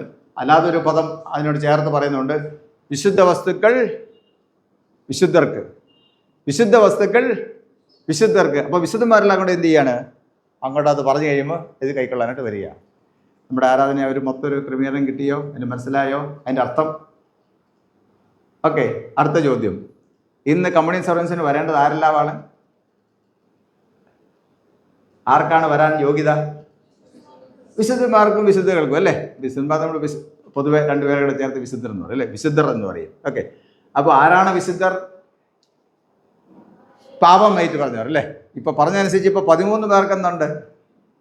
ഇങ്ങോട്ട് വരാനുള്ള അവകാശം ഉണ്ട്, അല്ലേ? ബാക്കിയുള്ളവരോ? ഭർത്താവണം. നമ്മുടെ ആരാധനയുടെ ആ മഹത്വം നമ്മളൊന്ന് കണ്ടോണം. നമ്മൾ വെറുതെ എന്ത് ചെയ്യരുത്, ഇങ്ങനെ മധുരരുത്. നമ്മൾ ആരാധനയ്ക്ക് വേണ്ടി വരുമ്പോൾ ഇതാണ് അതിൻ്റെ ഒരു കർമ്മം. അതൊരു പടിപടിയായിട്ട് എന്ത് ചെയ്യാണ്? പടിപടിയായിട്ട് ദൈവവുമായുള്ള ബന്ധത്തിൽ വന്നുപോയി വീഴ്ചകളെല്ലാം ഏറ്റുപറഞ്ഞ് ദൈവത്തോട്, ദൈവ സ്വരൂപത്തോട് നമ്മൾ എന്ത് ചെയ്യുന്നു? നമ്മൾ ദൈവത്തിൻ്റെ വിശുദ്ധിയോട് താതാത്മ്യം പ്രാപിച്ചതിന് ശേഷമാണ് എന്ത് ചെയ്യുന്നത്? നമ്മളിവിടെ വരുന്നത് എന്ന് മറന്നു പോകരുത്. ഓക്കെ, നമ്മളിവിടെ മേശ ശ്രദ്ധിച്ചോ? സാധാരണ ഇതിന് മേശയിൽ എന്തുണ്ട്? ആദ്യം വരുമ്പോൾ അവിടെ ഒരു വേദപുസ്തകം ഉണ്ടല്ലേ? വേദപുസ്തകം. ഓക്കെ, കമ്മ്യൂണിയൻ സർവീസ് നടക്കുമ്പം എലമെൻറ്റ്സ് വന്നു കഴിഞ്ഞാൽ പിന്നെ അവിടെ എന്തുണ്ട്? വേദപുസ്തകം എവിടെയായിരിക്കും? വേദപുസ്തകം സൈഡിലേക്ക് മാറ്റി വെക്കും. പിന്നെ അപ്പം മീഞ്ഞാണ് സെൻട്രൽ വെക്കാൻ. ബൈബിൾ എന്ന് പറയുന്നത് ദൈവത്തിൻ്റെ വചനമാണ്. അപ്പം മീഞ്ഞ് എന്ന് പറഞ്ഞാൽ വചനം ജഡമായി തീർന്നതാണ്. അപ്പോൾ അതിനാണ് ഏറ്റവും പ്രധാനപ്പെട്ട സ്ഥാനം. ബൈബിൾ കുട്ടികൾ എന്ത് ചെയ്യുന്നുണ്ട്? ഘോഷയാത്ര പ്രൊസഷൻ കൈ പിടിച്ചുകൊണ്ട് വരുന്നുണ്ട്, അല്ലേ? അതിനുശേഷം എന്ത് ചെയ്യുന്നുണ്ട്? എലമെൻറ്റ്സ് കൊണ്ടാണ്, വിശുദ്ധ വസ്തുക്കൾ കൊണ്ടാണ് ഇത് വരുന്നത് അല്ലേ. വിശുദ്ധ വസ്തുക്കൾ കൊണ്ടുവരുമ്പോൾ എന്ത് ചെയ്യുന്നു? ആൾക്കാരെല്ലാം എന്ത് ചെയ്യുന്നു? എഴുന്നേറ്റ്. അത് കർത്താവിൻ്റെ ശരീരം, കർത്താവ് നേരിട്ട് വരുന്നത് ഈക്വൽ ആണെന്നാണ് അതിൻ്റെ പഠിപ്പിക്കുക. ഓക്കെ, ഞാൻ സാന്ദർഭികമായിട്ട് പറഞ്ഞതാണ്. ഓക്കെ, അപ്പം നമ്മൾ ആരാധനയുടെ കാര്യം നിങ്ങൾക്ക് മനസ്സിലായല്ലോ. കൽപ്പനകൾ എന്ത് ചെയ്യണം? കൽപ്പനകളുമായിട്ട് ബന്ധപ്പെട്ടാണ് ഈ കാര്യങ്ങളൊക്കെയും ഇരിക്കുന്നത്. ചുരുക്കം പറഞ്ഞു കഴിഞ്ഞാൽ നമ്മുടെ വിശ്വാസ ജീവിതവും അതോടൊപ്പം തന്നെ നമ്മുടെ രാജ്യം ഭരിക്കപ്പെടുന്ന ഒരു പക്ഷേ ഈ ന്യായപ്രമാണങ്ങൾക്ക് അനുസരിച്ചായിരിക്കത്തില്ല. കാരണം ഓരോ രാഷ്ട്രത്തിനും അതിൻ്റേതായ പ്രത്യേകതകളുണ്ട്. എന്നാൽ നമ്മുടെ ജീവിത ക്രമം ചിട്ടപ്പെടുത്തേണ്ടത് ഏതിനടിസ്ഥാനപ്പെടുത്തിയാണ്? നമ്മൾ പഠിച്ചിരിക്കുന്ന ഈ പ്രമാണങ്ങൾക്കനുസരിച്ചാണ്. നമ്മുടെ വിശ്വാസ ജീവിതത്തിൽ മറ്റ് യാതൊരു വിധമായ വിശ്വാസങ്ങളും എന്ത് ചെയ്യരുത്? കടന്നുകൂടാൻ പാടില്ല എന്ന് കൽപ്പനകൾ നമ്മെ പഠിപ്പിക്കുന്നു. അതുകൊണ്ട് അത് നമ്മൾ കൃത്യമായിട്ട് ഓർത്തിരിക്കണം. വേറെ വിശ്വാസത്തിലേക്ക് എന്ത് ചെയ്യരുത്? നമ്മൾ പോകാനായിട്ട് ഇടയായിത്തീരരുത്.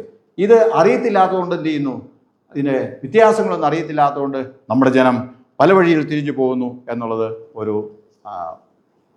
ഒരു യാഥാർത്ഥ്യമാണ്. നമ്മൾ അത് ശ്രദ്ധിക്കേണ്ട കാര്യം കൂടിയാണ് എന്ന് ഞാൻ സമയത്ത് പറയട്ടെ. വിശ്വാസ ജീവിതത്തിൽ നമ്മൾ ജീവിക്കുമ്പോൾ, വിശ്വാസ ജീവിതം എന്ന് പറഞ്ഞാൽ എന്താണ് യഥാർത്ഥത്തിൽ? ആരെയാണോ നമ്മൾ വിശ്വസിക്കുന്ന ദൈവത്തെ അനുസരിച്ച് ജീവിക്കുക എന്നാണ് വിശ്വാസ ജീവിതം എന്ന് പറയുന്നത്. ഏത് ദൈവത്തെയാണോ നമ്മൾ വിശ്വസിക്കുന്നത്, ആ വിശ്വസിക്കുന്ന ദൈവത്തിൻ്റെ ഇഷ്ടങ്ങൾക്കനുസരിച്ച് ജീവിക്കുക എന്നുള്ളതാണ്. മനസ്സിലായല്ലോ? നമ്മൾ ഏത് ദൈവത്തെ വിശ്വസിക്കുന്നത്? നമ്മൾ കർത്താവായ ദൈവത്തെ അല്ലേ, പിതാവും പുത്രനും പരിശുദ്ധാത്മാവുമായ ത്രിയേക ദൈവത്തിലാണ് നമ്മുടെ വിശ്വാസം. അങ്ങനെയെങ്കിൽ ഈ ഏക ദൈവത്തിൻ്റെ ഇഷ്ടങ്ങൾക്കനുസരിച്ച് നമ്മൾ എന്ത് ചെയ്യണം? ജീവിക്കണം. ഈ ദൈവത്തിൻ്റെ ഇഷ്ടങ്ങൾക്കനുസരിച്ച് ജീവിക്കണം. ദൈവത്തിൻ്റെ ഇഷ്ടമനുസരിച്ച് ജീവിക്കണമെങ്കിൽ എന്ത് ചെയ്യണം? പെൺകുട്ടികൾ പറഞ്ഞേ, ദൈവത്തിൻ്റെ ഇഷ്ടമനുസരിച്ച് ജീവിക്കണമെങ്കിൽ എന്ത് ചെയ്യണം? വളരെ സിമ്പിൾ ചോദ്യമാണ്.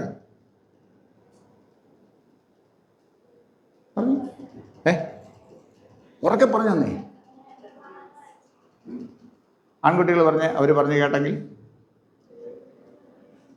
ദൈവത്തിൻ്റെ കൽപ്പനകളെ അനുസരിക്കണം. ഓക്കെ, ഞാൻ പറയാം. ഞാൻ ചോദ്യം നിങ്ങൾ കുറെ കൂടെ ക്ലിയർ ആയിട്ട് ചോദ്യങ്ങൾ പറയണം. ദൈവത്തിൻ്റെ ഇഷ്ടമനുസരിച്ച് ജീവിക്കണമെങ്കിൽ ദൈവത്തിൻ്റെ ഇഷ്ടം ഏതാണെന്ന് അറിയണം. മനസ്സിലായോ? അതിൻ്റെ ലോജിക്ക് മനസ്സിലായോ? ദൈവത്തിൻ്റെ ഇഷ്ടമനുസരിച്ച് ജീവിക്കണമെങ്കിൽ എന്ത് ചെയ്യണം? ദൈവത്തിന് ഏതെല്ലാം ഇഷ്ടമെന്ന് എന്ത് ചെയ്യണം? അറിയണം. ദൈവത്തിൻ്റെ ഇഷ്ടങ്ങളെല്ലാം എന്ത് ചെയ്തിരിക്കുന്നു? ഇതിനകത്ത് പറഞ്ഞാണ്. ദൈവത്തിൻ്റെ ഇഷ്ടമനുസരിച്ച് അറിയണം. എന്ത് ചെയ്താൽ മതി? ഏകദേശം വായിച്ചാൽ മതി. ദൈവത്തിൻ്റെ ഇഷ്ടമല്ല ഇതിനകത്ത് പറഞ്ഞിട്ടുണ്ട്. ദൈവത്തിൻ്റെ ഇഷ്ടമോ അറിയാൻ ആർക്ക് വേണമെങ്കിലും പറയാം. ദൈവത്തിൻ്റെ ഇഷ്ടമോ ഡാഷ് നിങ്ങളുടെ ശുദ്ധീകരണം തന്നെ. ദൈവത്തിൻ്റെ ഇഷ്ടമോ നിങ്ങളുടെ ശുദ്ധീകരണം തന്നെ. ഞാൻ വിശുദ്ധനായിരിക്കുന്ന പോലെ നിങ്ങളും വിശുദ്ധരായിരിക്കും. ഞാൻ വിശുദ്ധനായിരിക്കുന്ന പോലെ നിങ്ങളും വിശുദ്ധരായിരിക്കും. അപ്പോൾ ദൈവത്തിൻ്റെ സ്വഭാവത്തിൻ്റെ പ്രത്യേകത എന്താണ്? വിശുദ്ധിയാണ് ദൈവത്തിൻ്റെ സ്വഭാവത്തിൻ്റെ പ്രത്യേകത. അപ്പോൾ ദൈവത്തെ ആരാധിക്കുന്നവർ എങ്ങനെയുള്ളവരായിരിക്കണം? വിശുദ്ധിയെ ഇഷ്ടപ്പെടുന്നവരും വിശുദ്ധരുമായിരിക്കണം. അല്ലെങ്കിൽ വിശുദ്ധ ജീവൻ നയിപ്പാനായിട്ട് ദൃഢനിശ്ചയം ചെയ്യപ്പെട്ട ആൾക്കാരായിരിക്കണം.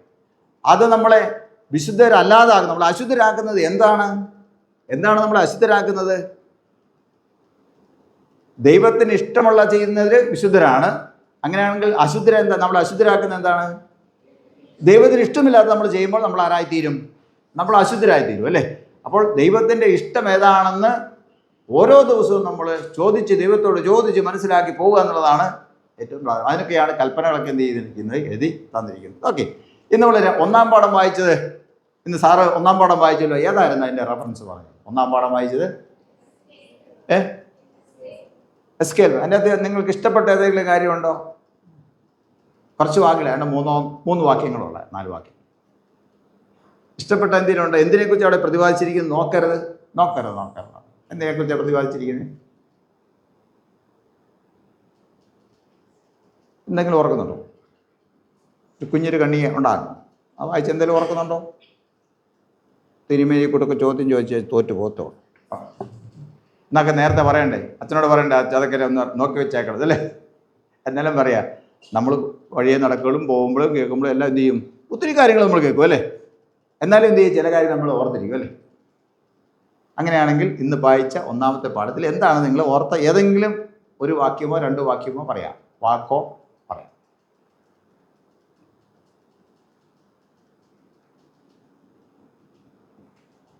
No idea.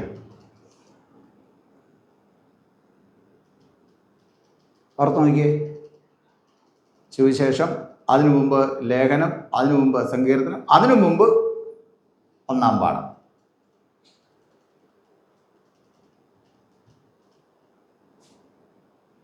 ഏത് പുസ്തകമായിരുന്നു? യെഹെസ്കേൽ പ്രവചനം. എത്രാം അധ്യായമായിരുന്നു? 36. അത് നിങ്ങൾ ഓർക്കണം. അതിൻ്റെ അകത്ത് വായിച്ചതിൻ്റെ അകത്ത് എന്തെങ്കിലും ഓർക്കുന്നുണ്ടോ? നോക്കരുത്, ഞാൻ തന്നെ പറയാം. അതിൻ്റെ അകത്ത് ആത്മാവിനെക്കുറിച്ച് പറയുന്നുണ്ട്, കൽപ്പനയെക്കുറിച്ച് പറയുന്നുണ്ട്, ഹൃദയത്തെക്കുറിച്ച് പറയുന്നുണ്ട്. ഹൃദയത്തെക്കുറിച്ച് പറയുമ്പോൾ ഒരു പ്രസ്താവന അവിടെ പറഞ്ഞിട്ടുണ്ട്. എന്താ ഹൃദയവ? നമുക്കൊക്കെ എന്ത് ഹൃദയം ഉണ്ടെന്ന് അതിൻ്റെ അകത്ത് പറഞ്ഞിരിക്കുന്നത്? ശ്രദ്ധിച്ചായിരുന്നോ? നിങ്ങളുടെ ഉള്ളിലെ കല്ലായ ഹൃദയമല്ല നീക്കുന്നത്, കല്ല് പോലുള്ള ഹൃദയം എന്നാ പറഞ്ഞു അല്ലേ? നല്ല സ്ട്രോങ് ഹാർട്ടതാണ് ഇല്ലേ? അതല്ല, കല്ലായ ഹൃദയം നിങ്ങളുടെ ഉള്ളിൽ നിന്ന് നീക്കി മാംസളമായ ഹൃദയം എന്ത് ചെയ്യും? ഞാൻ നിങ്ങൾക്ക് തരും. കല്ലായ ഹൃദയം നിങ്ങളുടെ ഉള്ളിൽ നിന്ന് നീക്കി മാംസളമായ ഹൃദയം നിങ്ങൾക്ക് തരും. പിന്നെ എന്നാ ചെയ്യും? എൻ്റെ കൽപ്പനകളെ എന്ത് ചെയ്യും? ഞാൻ നിങ്ങളുടെ ഉള്ളിൽ എഴുതും. ആ മാംസളമായ ഹൃദയത്തിൽ എന്ത് ചെയ്യും? കൽപ്പനകൾ എഴുതും. പിന്നെ എന്നാ ചെയ്യും? ഞാൻ എൻ്റെ ആത്മാവിനെ നിങ്ങളുടെ ഉള്ളിലാക്കും.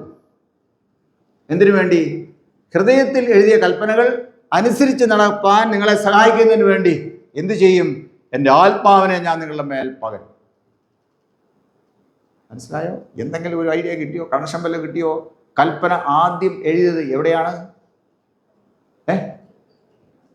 കൽപ്പലകളിൽ അല്ലേ? വെറുതെ പേപ്പറിലോ അല്ലെങ്കിൽ ചുരുളിലോ ഒന്നും അല്ല എഴുതിയത്, തോലിലൊന്നും അല്ല എഴുതിയത്. പിന്നെ എവിടെയാ? കല്ലിലാണ് എഴുതിയത് അല്ലേ? ആ കല്ലിൽ എഴുതിയ കൽപ്പനയാണ് ഇവിടെ പ്രവാചകനിലൂടെ ദൈവം അരുളി ചെയ്തത്. കല്ലിൽ എഴുതിയ കൽപ്പന ഞാൻ എന്ത് ചെയ്യാൻ പോകുന്നു? അത് മാറ്റി മാംസളമായ ഹൃദയത്തിൽ എഴുതാൻ പോകുന്നു. എന്നാൽ ഈ കല്ല് പോലെയാണ് നിങ്ങളുടെ ഹൃദയം എന്ത് ഇരിക്കുന്നത്? യാതൊരു ചേഞ്ചും ഇല്ല, മാറ്റത്തിന് യാതൊരു വിധേയപ്പെടാൻ യാതൊരു സാധ്യതയും ഇല്ല അല്ലേ? നമ്മൾ സാധാരണ ഉപയോഗിക്കുന്നവരാണ് കഠിന ഹൃദയം എന്ന് പറയുന്നുണ്ട് അല്ലേ? അപ്പച്ചന്മാരെ അമ്മച്ചിമാരെ വിളിക്കുന്ന പദമാണല്ലേ പലപ്പോഴും. നിങ്ങളാരാണ്? നിങ്ങളൊരു കഠിന ഹൃദയനാണ് കേട്ടോ, എന്നെ ശ്രദ്ധിക്കാൻ നിങ്ങൾക്ക് മനസ്സില്ലല്ലോ, നിങ്ങളൊരു കഠിന ഹൃദയം, എന്തെല്ലാം കാര്യങ്ങൾ പറഞ്ഞു നിങ്ങൾ ശ്രദ്ധിച്ചില്ലെന്നൊക്കെ പറയും അല്ലേ? നമ്മൾ സാധാരണ അതോർത്തൊന്നും പറയുന്നതല്ല, ചുമ്മാ എന്ത് ചെയ്യാണ് അങ്ങനെ പറയാണ്. പറഞ്ഞാൽ കേട്ടില്ലെങ്കിൽ ഒരു മനസ്സിലും ഇല്ലെങ്കിൽ നമ്മൾ പറയുന്നൊരു പ്രയോഗമാണ് എന്ത്? കല്ല് പോലുള്ള ഹൃദയം അല്ലേ? അപ്പോൾ കല്ലാനുള്ള ഹൃദയം മാറ്റി എന്ത് ചെയ്യും? കല്ലിൽ എഴുതിയ കൽപ്പന മാംസളമായ ഹൃദയത്തിൽ എഴുതും. ഹൃദയത്തിൽ എഴുതിയാലും കാര്യമില്ല, അത് എന്ത് ചെയ്യണം? കൽപ്പന പഠിച്ചിട്ട് കാര്യമില്ല. എന്ത് ചെയ്യണം? അനുസരിക്കും. കൽപ്പന അനുസരിക്കും.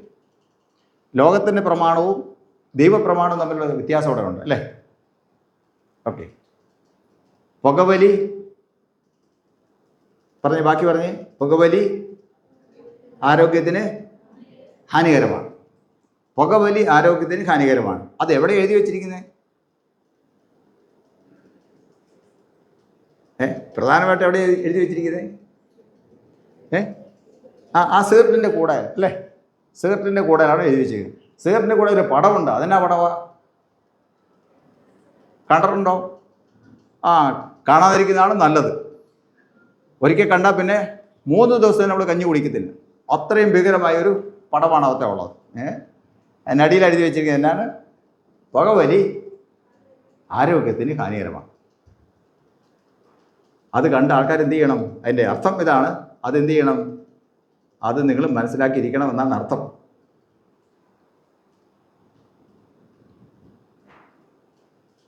ഇത്രയും പരസ്യം, ഇത്രയും പടമൊക്കെ കൊടുത്തിട്ടും ആരെങ്കിലും പുകവലിക്കാതിരിക്കുന്നുണ്ടോ? ഉണ്ടോ? പുകവലിക്കാതിരിക്കുന്നുണ്ടോ? പുകവലിക്കുന്ന ആൾക്കാരെ നിങ്ങൾ കണ്ടിട്ടുണ്ടോ? സിഗരറ്റും ബീഡിയൊക്കെ വലിക്കുന്നവരെ കണ്ടിട്ടുണ്ടോ? ഉണ്ടോ? അതിനാണ് പുകവലി എന്ന് പറയുന്നത് അല്ലേ? സിഗരറ്റ് വലിക്കുക, ബീഡി വലിക്കുക, കഞ്ചാവ് ബീഡി വലിക്കുക, അങ്ങനെയല്ല. ഇപ്പോൾ ഒത്തിരി ഇലക്ട്രോണിക് സംവിധാനങ്ങളെല്ലാം ഉണ്ട്. അപ്പോൾ അങ്ങനെയുള്ള കാര്യങ്ങൾക്കാണ് ലഹരി ഉപയോഗിക്കുന്നതിനെക്കുറിച്ചാണ് അത് പറഞ്ഞിരിക്കുന്നത് അല്ലേ? അത് ലോകത്തിൻ്റെ പ്രമാണം അവർ വളരെ കറക്റ്റായിട്ട് പറഞ്ഞിരിക്കുക. പക്ഷെ ദൈവപ്രമാണത്തിന് ചെറിയൊരു വ്യത്യാസമുണ്ട്. ദൈവപ്രമാണം പറയുകയാണെങ്കിൽ എന്നാ പറയും? ഇതിവിടെ പറഞ്ഞിരിക്കുന്നത് പുകവലി ആരോഗ്യത്തിന് ഹാനികരമാണ്. ഓക്കെ, ശരി, വെൽ ആൻഡ് ഗുഡ്. ഓക്കെ. എന്നാലും എന്ത് ചെയ്യുന്നു? പുകവലിക്കാരെ കൊണ്ട് നിറഞ്ഞിരിക്കുകയാണ്. സിഗരറ്റ് കമ്പനിക്കാരാണ് ഏറ്റവും കൂടുതൽ എന്ത് ചെയ്യുന്നത്? അവർ ലാഭം ഉണ്ടാകുന്നത് അല്ലേ? അതിൻ്റെ നികുതിയാണ് ഗവൺമെൻറ് വളരെ ധാരാളമായിട്ട് കിട്ടുന്നത് അല്ലേ? ടൊബാക്കോ. ഓക്കെ, ദൈവപ്രമാണമാണ് എങ്ങനെ പറയും ആയിരിക്കും? നിങ്ങളെങ്ങനെയാണ് അത് വായിക്കേണ്ടത്? നിങ്ങൾ വായിക്കണം, പുകവലി ആരോഗ്യത്തിന് ഹാനികരമാണ്, അത് വലിക്കാൻ പാടില്ല. ആ പരസ്യത്തിൽ എന്ത് ചെയ്യുന്നില്ല? സൂചന മുന്നറിയിപ്പിൽ എന്തില്ല? വലിക്കാൻ പാടില്ലെന്ന് പറഞ്ഞു. വലിക്കാൻ പാടില്ലെന്ന് പറഞ്ഞു. ശ്രദ്ധിക്കണം, ദൈവപ്രമാണവും ലോകപ്രമാണവും തമ്മിൽ ചെറിയൊരു വ്യത്യാസമുണ്ട്. വളരെ ചെറിയൊരു വ്യത്യാസമുണ്ട്. ആരോഗ്യത്തിന് ഹാനികരമാണെന്ന് പറഞ്ഞിരിക്കുന്നു, മുന്നറിയിപ്പ് നൽകിയിരിക്കുന്നു. ദൈവപ്രമാണത്തിൽ പറയുമ്പോൾ എങ്ങനെ പറയും? ആരോഗ്യത്തിന് ഹാനികരമാണ്, അത് ഉപയോഗിക്കരുതെന്ന് പറയും. മനസ്സിലായോ? നിങ്ങൾ ഇനി ലോകത്തിലേക്ക് ഇറങ്ങിത്തിരിക്കുമ്പോൾ, നിങ്ങൾ പ്രായമാകുമ്പോൾ, അല്ല കൂട്ടുകാരൊക്കെ കൂടുമ്പോൾ ഓർക്കണം, പുകവലി ആരോഗ്യത്തിന് ഹാനികരമാണ്, അത് എനിക്ക് വലിക്കാൻ പാടില്ല അല്ലേ? അത് ഞാൻ എന്ത് ചെയ്യത്തില്ല, അത് ഞാൻ ഉപയോഗിക്കരുത് എന്ന് എന്ത് ചെയ്യണം നമ്മൾ? അത് നമ്മുടെ സുബുദ്ധിയെ ഇല്ലാതാക്കി കളയുന്നുണ്ട്, നമ്മുടെ സുബോധത്തെ കെടുത്തി കളയുന്നതുകൊണ്ട് ഞാനത് ചെയ്യത്തില്ല, ഞാനത് ചെയ്യത്തില്ല എന്നാണ് നമ്മുടെ പ്രമാണം. ഓക്കെ, മദ്യപാനം ആരോഗ്യത്തിന് ഹാനികരമാണ് അല്ലേ? വലിയ കറുത്ത ബോർഡ് വലിയ വെളുത്തക്ഷരത്തിൽ എഴുതിയിട്ട് എന്ത് ചെയ്യണം? അതിൻ്റെ അടിയിൽ എഴുതി വെച്ചിരിക്കുകയാണ്, ഒരുവിധം സാമാന്യം വായിക്കാവുന്ന അക്ഷരത്തിൽ എന്ത് ചെയ്യാണ്? എഴുതി വെച്ചിരിക്കുകയാണ്, മദ്യപാനം എന്താണ്? മദ്യപാനം ആരോഗ്യത്തിന് ഹാനികരമാണ്. ഓക്കെ, അത് ലോകത്തിൻ്റെ ഒരു മുന്നറിയിപ്പാണ് അല്ലേ? പക്ഷേ നമുക്കുള്ള മുന്നറിയിപ്പ് എന്താണ്? മദ്യപാനം ആരോഗ്യത്തിന് ഹാനികരമാണ്, എനിക്കത് കുടിക്കാൻ പാടില്ല, ഞാനത് എന്ത് ചെയ്യത്തില്ല, കുടിക്കരുതെന്ന് അവിടെ എഴുതി വെച്ചിട്ടില്ല. കാരണം കുടിക്കരുതെന്നും കൂടെ എഴുതി വെച്ചാൽ എന്ത് ചെയ്തു? ആകെ തീർന്നു അല്ലേ? ആകെ കുഴപ്പമായി. അതിനിടെ സർക്കാരിൻ്റെ കാലത്ത് ചാരായം നിരോധിച്ചപ്പോൾ ഉണ്ടായിരുന്ന ബുദ്ധിമുട്ട് നമുക്കറിയാതുള്ളൂ അല്ലേ? പിന്നെയാണ് ബാക്കി കാര്യങ്ങൾ. ഇപ്പോൾ ചാരായം അല്ലെങ്കിൽ അതുപോലെ ലഹരി വസ്തുക്കൾ വിൽക്കുമ്പോൾ ധാരാളം നികുതികൾ എന്ത് ചെയ്യുന്നുണ്ട്? ഗവൺമെൻറ് കിട്ടുന്നുണ്ട്. അതുകൊണ്ട് ഏത് സർക്കാർ വന്നാലും എന്ത് ചെയ്യും? അതിന് കുറവ് വരും എന്ന് നമ്മൾ പ്രതീക്ഷിക്കരുത്. പിന്നെ ഒരേ ഒരു കാര്യമുള്ളൂ, സാധാരണ പറയുന്ന പോലെ മദ്യവർജനം അല്ലേ, ലഹരി വർജനം എന്ന് പറയുന്ന പോലെ. പക്ഷേ ദൈവവേദങ്ങൾ എന്ത് ചെയ്യരുത്? അത് ആരോഗ്യത്തിന് ഹാനികരമാണ്, അത് ഉപയോഗിക്കരുത്. അന്ന് നിങ്ങൾ ഓർത്തോണം, നിങ്ങൾ വായിക്കുമ്പോൾ അതും കൂടെ ചേർത്ത് വായിച്ചോണം, പഠിച്ചോണം. മനസ്സിലായല്ലോ? ഓക്കെ, വേദവസ്തുത്തിൽ മദ്യപാനികളെ കുറിച്ച് പറയുന്നുണ്ട്. എന്താ പറഞ്ഞിരിക്കുന്നത്? വാക്യം പറയാം. മദ്യപാനികളെ കുറിച്ച് പറഞ്ഞിരിക്കുന്ന വാക്യം ഒന്ന് പറയാമോ? അറിയാവുന്ന ആർക്ക് വേണേലും പറയാം. കേട്ടില്ല? അയ്യോ കേട്ടില്ല, ഉറക്കെ പറ. ആര്? മദ്യപാനികൾ സ്വർഗരാജ്യം അവകാശമാക്കിയില്ല. വേദവസ്തു വസന്നിത്താണ് പറയുന്നതാണ് അല്ലേ? അപ്പം ആരെങ്കിലും സ്വർഗരാജ്യത്തിൽ പോകണമെന്ന് ആഗ്രഹിക്കുന്നുണ്ടെങ്കിൽ എന്ത് ചെയ്തേക്കുക? ആൺ പെൺ വ്യത്യാസമില്ലാതെ മദ്യപാനം എന്ത് ചെയ്തേക്കുക? ഉപേക്ഷിക്കുക അല്ലേ? നമ്മളൊക്കെ ചിലപ്പോൾ പരസ്യമായിട്ട് മദ്യം കഴിക്കുന്ന ആൾക്കാരെ ആയിരിക്കത്തില്ല. ഇന്നത്തെ കാലത്ത് ഏറ്റവും കൂടുതൽ രഹസ്യ മദ്യപാനികളാണുള്ളത് അല്ലേ? പകൽ കഴിക്കാത്ത ആൾക്കാരാണ്, രാത്രിയിലാണ് കഴിപ്പ് കൂടുതൽ അല്ലേ? അതൊക്കെയുണ്ട്. അതൊക്കെ നമ്മുടെ വിശ്വാസ ജീവിതത്തെ കെടുത്തിക്കളയുന്ന, ആത്മീയ ജീവിതത്തിൻ്റെ ശക്തിയെ കെടുത്തുന്ന, ദൈവരാജ്യം നമ്മളെ അന്യപ്പെടുത്തുന്ന പ്രവണതകളാണ് എന്ന് നമ്മൾ മറന്നു പോകരുത്. അതുകൊണ്ട് അവയെല്ലാം കൂടെ എന്ത് ചെയ്യണം? നമ്മൾ ഉപേക്ഷിക്കേണ്ടതാണ് എന്ന് ആ സന്ദർഭവുമായിട്ടാണ് ചേർത്ത് പറയുന്നത്. ഓക്കെ, നമ്മൾ ഏത് പള്ളിക്കാരാ? ആൺകുട്ടികൾ പറഞ്ഞ് നമ്മുടെ പള്ളി ഏതാ?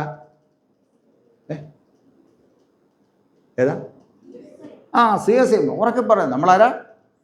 CSIക്കാരാ അല്ലേ? ഈ ടൗണിലേക്ക് താഴേക്ക് ഇറങ്ങി നമ്മളൊക്കെ ആരെന്ന് അറിയപ്പെടുന്നത്? CSIക്കാരൻ. ആ പോകുന്ന ചേട്ടൻ ഏതാ? അത് CSIക്കാരൻ. അത് അല്ല, പുള്ളിക്കാരൻ കഴിഞ്ഞ ദിവസം അവിടെ റോട്ടിൽ കിടക്കുന്നുണ്ടല്ലോ, ആ പുള്ളി CSI പള്ളി പോകുന്ന. നമ്മളെ ഇന്നാരുടെ മകരെന്ന മകളെന്നൊന്നും ആർക്കും സമൂഹം നമ്മൾ അറിയുന്ന ആരെന്നാ? നമ്മളൊക്കെ CSIക്കാരാണ്. അതുകൊണ്ട് നമ്മൾ ധൈര്യമായിട്ട് പറയാം, നമ്മളാരാണ്? നമ്മൾ CSIക്കാരാണ്. ഓക്കെ, CSI സഭയാണ് അല്ലേ? വേറെ സഭകൾ വല്ലതും ഉണ്ടോ നമ്മുടെ ചുറ്റുപാട്? കുഞ്ഞുങ്ങളെ, നിങ്ങൾക്കറിയാവുന്ന 1-2 പള്ളികളുടെ സഭകളുടെ പേര് പറഞ്ഞേ. വേറെ പള്ളിക്കാർ? വേന്ന് പറയുന്നത് ഇപ്പം നിൽക്കുന്നില്ല, ഓട്ടിക്കൊണ്ടിരിക്കുക. കത്തോലിക്ക, പെന്തക്കോസ്ത് സഭകൾ, മാർത്തോമ, ഓർത്തഡോക്സ്, യാക്കോബ, ഇഷ്ടംപോലെ സ്ഥലത്തുണ്ടല്ലേ? നിങ്ങൾക്കറിയാം. ഓക്കെ, അതെല്ലാം ഒത്തിരി സഭകളാണ്. കത്തോലിക്ക സഭയുണ്ട്, പെന്തക്കോസ്ത് സഭകളുണ്ട്, മർത്തോമാ സഭയുണ്ട്, യാക്കോബ സഭയുണ്ട്, ഓർത്തഡോക്സ് സഭയുണ്ട്, ലൂതറൻ സഭയുണ്ട് എന്ന് വേണ്ട ധാരാളം സഭകൾ അല്ലേ. പക്ഷെ നമ്മളൊക്കെ ആരാണ്? നമ്മൾ CSAക്കാരാണ്. എല്ലാ സഭകളാണ്. അങ്ങനെയാണ് നമ്മുടെ സഭയും അവരുടെ സഭയും തമ്മിൽ വ്യത്യാസമില്ല. CSA സഭയും മറ്റ് സഭകളും തമ്മിലുള്ള വ്യത്യാസം എന്താണ്? നിങ്ങൾക്ക് അറിവുള്ള കാര്യമാണ് പറയേണ്ടത്. ഓക്കെ, കേട്ടില്ല? ഒത്തൊരുമയുടെ സഭ എന്നാണ് മോൻ പറയുന്നത്. ഒത്തൊരുമയുടെ സഭയാണ്. നമുക്ക് ഭയങ്കര എന്താണ് ഒത്തൊരുമയാണ് എന്നാണ് മകൻ മനസ്സിലാക്കി വെച്ചിരിക്കുന്നത്. വെൽ ആൻഡ് ഗുഡ്, അങ്ങനെ തന്നെ ആയിരിക്കട്ടെ. ഓക്കെ, മറ്റുള്ള സഭകളിൽ അത് ആരും കേൾക്കണ്ട. കാരണം എന്താ, അവിടെ ഒത്തൊരുമയില്ലെന്ന് പറഞ്ഞാൽ എന്ത് ചെയ്തില്ല, അവർ സമ്മതിച്ചിരുന്നില്ല അല്ലേ. ഓക്കെ, വേറൊരു വ്യത്യാസം പറഞ്ഞേ. ഒത്തൊരുമ എന്ന് പറഞ്ഞ് ഞാൻ കുറച്ച് കഴിയുമ്പോൾ അത് വിശദീകരിച്ച് പറയാം. ഏകദേ മറ്റു സഭക്കാർ വേറെ ഇതാണ്, ഒത്തിരി വ്യത്യാസം വിശ്വസിക്കുന്നുണ്ടോ? അതിവിടെ പറഞ്ഞു പറഞ്ഞാൽ അവിടെ നിന്ന് പറഞ്ഞേക്കല്ലേ. ഓക്കെ, എല്ലാം ക്രിസ്ത്യ സഭകളെക്കുറിച്ചാണ് പറയുന്നത്. ഓക്കെ, ഞാൻ വേഗം പറയാം. നമ്മുടെ സഭ എന്നാ ഉണ്ടായത്? ഏത് വർഷമാണ് നമ്മുടെ CSA സഭ രൂപീകൃതമായത്? 1947 സെപ്റ്റംബർ മാസം 27-ാം തീയതി. ഓക്കെ, 1947 സെപ്റ്റംബർ മാസം 27-ാം തീയതിയാണ് നമ്മുടെ സഭ ഉണ്ടായത് അല്ലേ. അതിന് മുമ്പ് നമ്മുടെ സഭ എന്നാ പേരിൽ അറിയപ്പെട്ടിരുന്നത്?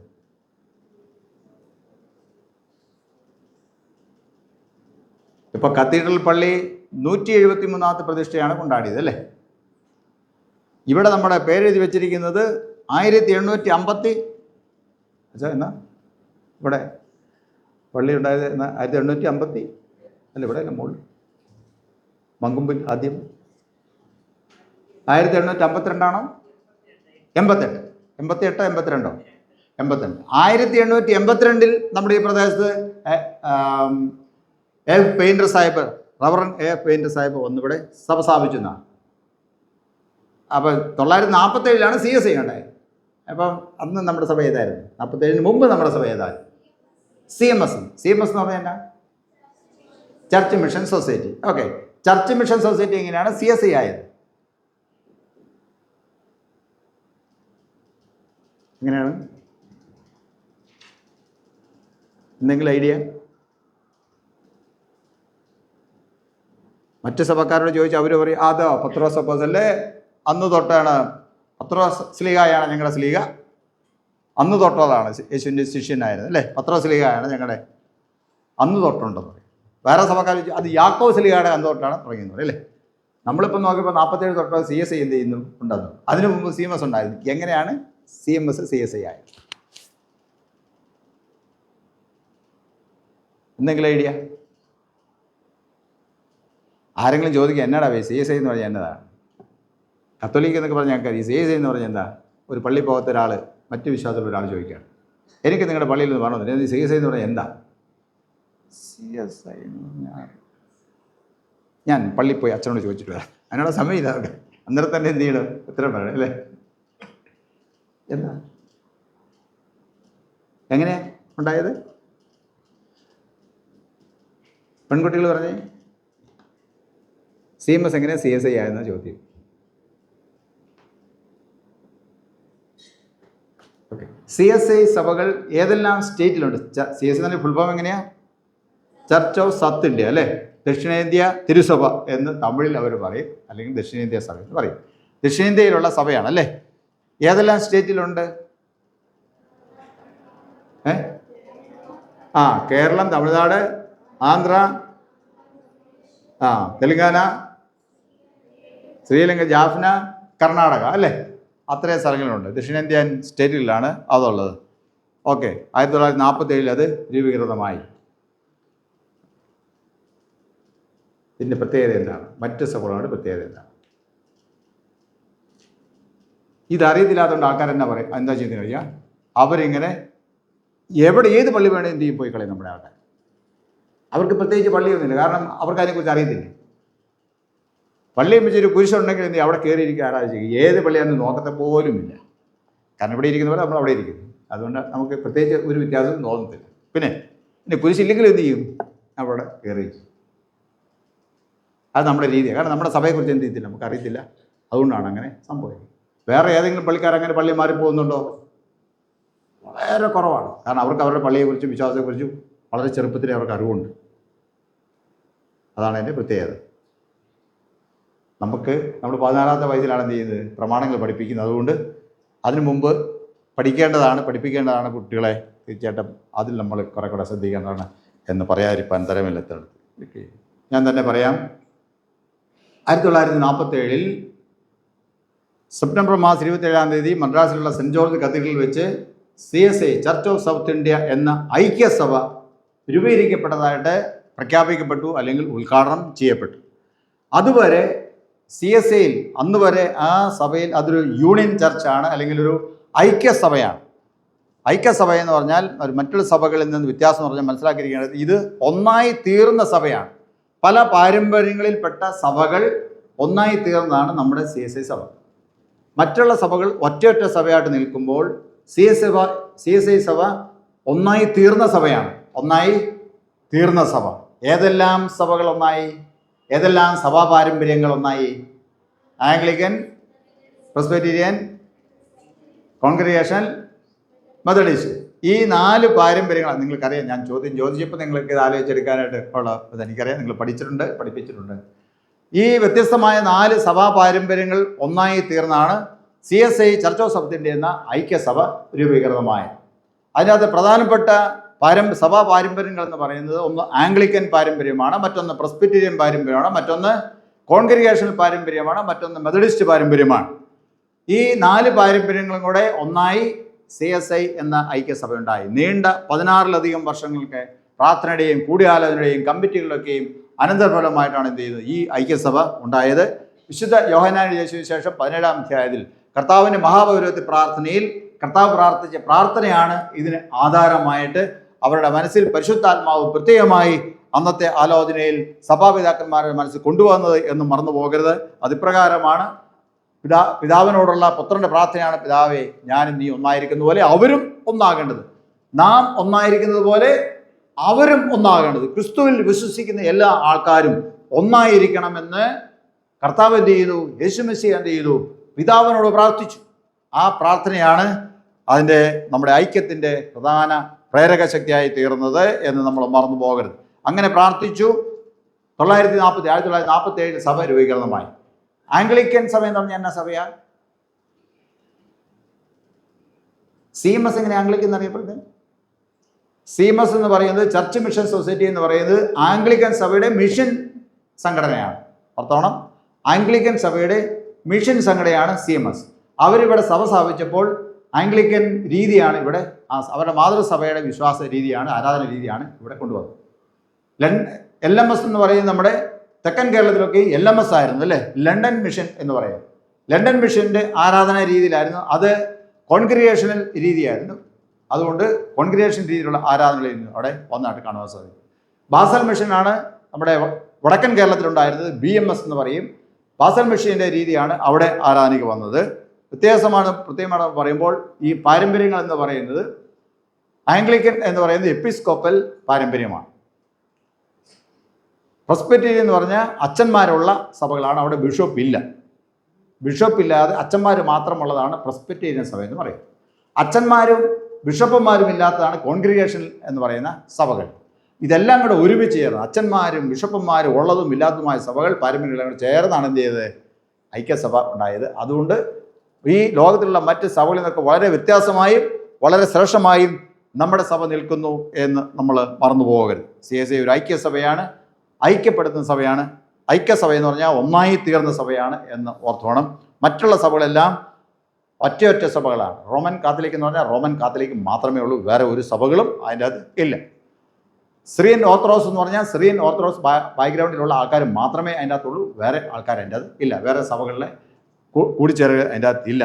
എന്നാൽ നമ്മുടെ സഭയിൽ എന്ത് ചെയ്യുന്നു? ഇവരെല്ലാവരും ഉണ്ട് അല്ലേ, ഇവരെല്ലാവരും ഉണ്ട്. നമ്മുടെ സഭ നോക്കിക്കഴിഞ്ഞാൽ വിവിധ ഭാഷക്കാർ, വിവിധ ബാക്ക്ഗ്രൗണ്ടിലുള്ള ആൾക്കാർ, വിവിധ സഭാവിശ്വാസത്തിലുണ്ടായിരുന്ന ആൾക്കാർ, പുരുഷന്മാർ, സ്ത്രീകൾ, കൊച്ചുകുട്ടികൾ, പ്രായമുള്ളവർ, സമ്പത്തുള്ളവർ, സമ്പത്തില്ലാത്തവർ, എല്ലാവരും ചേർന്ന ഒരു വളരെ വലിയൊരു സഭയാണ് ഏത് സഭ?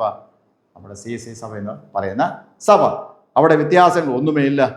നാം എല്ലാവരും ഒന്ന് എന്നുള്ളതാണ്, ഐക്യത്തിൻ്റെ ഒരു ചിന്തയാണ് അവിടെ ഉള്ളത്.